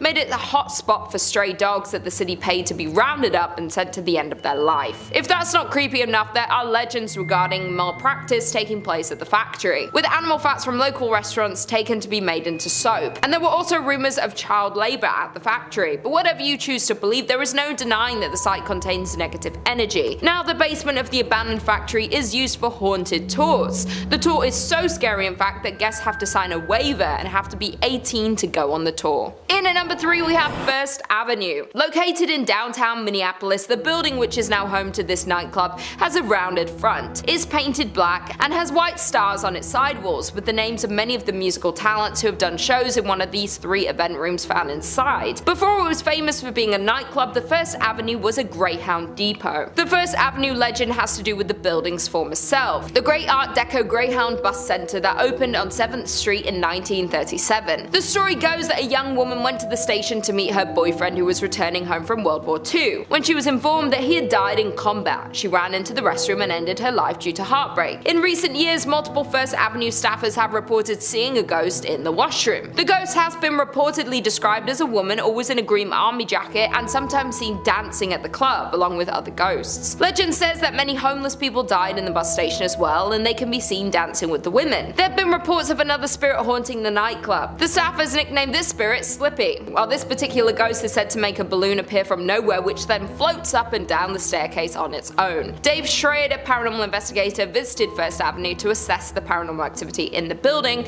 multiple times and has concluded that the building is indeed haunted by many spirits, indicating that the record room is the most active area of the site. While DJs that have played at the venue have reported frequently hearing strange noises through their headphones such as growls, voices and screams, other performers report their equipment being pushed off stage with no explanation. In at number 2 we have Schmidt Brewery. Schmidt Brewery became the largest in Minnesota by 1860, producing 1,200 barrels annually and shipping them as far south as Tennessee. It was restructured as the St. Paul Brewing Company in 1898 before being sold to Jacob Schmidt soon after in 1900. Since its opening in 1884, many ghost hunters have visited the Schmidt Brewery to experience some of the many rumored paranormal activities. The brewery has been the site of many constant unexplainable instances, from fires to people losing their lives to terrible accidents. This place has seen a lot of scary sights, while the victims of these events linger around to haunt the grounds of the brewery. Even though the building is now used as an artist's loft, that doesn't take away the scary history of the Schmidt Brewery. While most of the ghosts that haunt the grounds of the old brewery have to do with ordinary brewery workers dying in terrible accidents, in 1896 2 workers lost their lives in an explosion. Furthermore, in 1902 a worker fell down an unmarked elevator shaft. Additionally, in 1904 Matthew Kohler, a worker whose job was to light gas lamps in the brewery, lost his life from inhaling flames. Schmidt Brewery has been a St. Paul haunt since 1855 for more than a couple of reasons, when owner Jacob Schmidt took down the original North Star Brewery sign,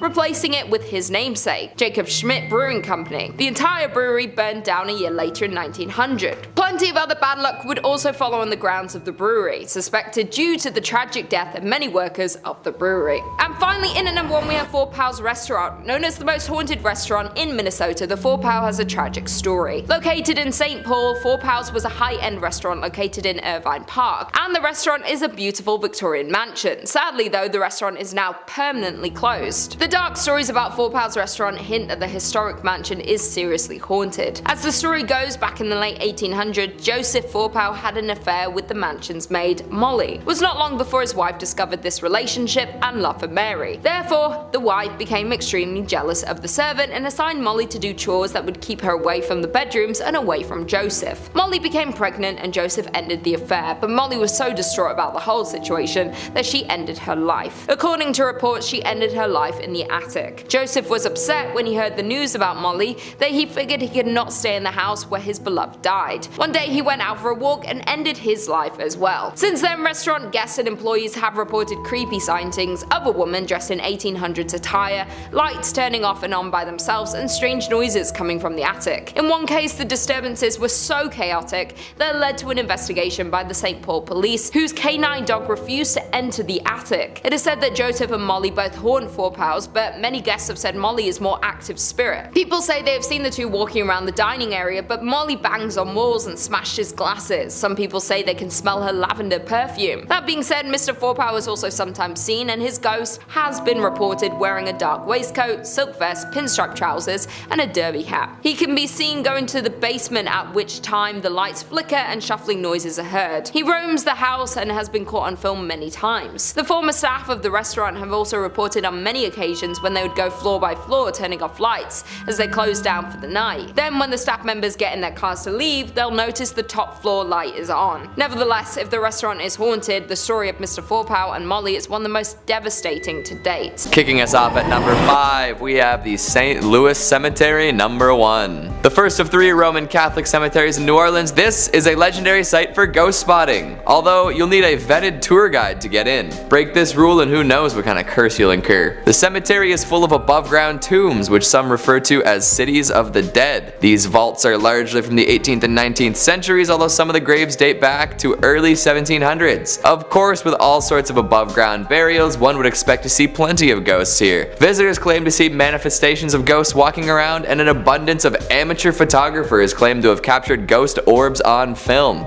Digital too. Some ghosts are more famous than others, but at the St. Louis Cemetery number 1, none are as well renowned as Mary Laveau. The voodoo queen of New Orleans, Laveau made a name for herself through fortune telling, occult studies, and herbal medicines. These days, gawkers claim to see her floating through the cemetery where she's buried, wearing her signature bright colored clothing and white turban. Guests have reported being scratched, pinched, shoved, or even coming down with sudden unexplainable illnesses after seeing her ghost. For many years, followers of the occult would visit her tomb and mark it with 3 X's, but this led to more severe vandalism and it has been refurbished since. Laveau isn't the only ghost to roam the graves, but she is definitely the most well known. Just watch your back if you choose to visit and stick with the tour guide. Next up at number 4, the Hanging Jail. The Gothic Jail of De Ridder was built in 1915. Anything Gothic has a higher chance of being haunted, it's just how architecture works. That's why the Notre Dame is so full of ghosts. That and the whole Claude Frollo situation.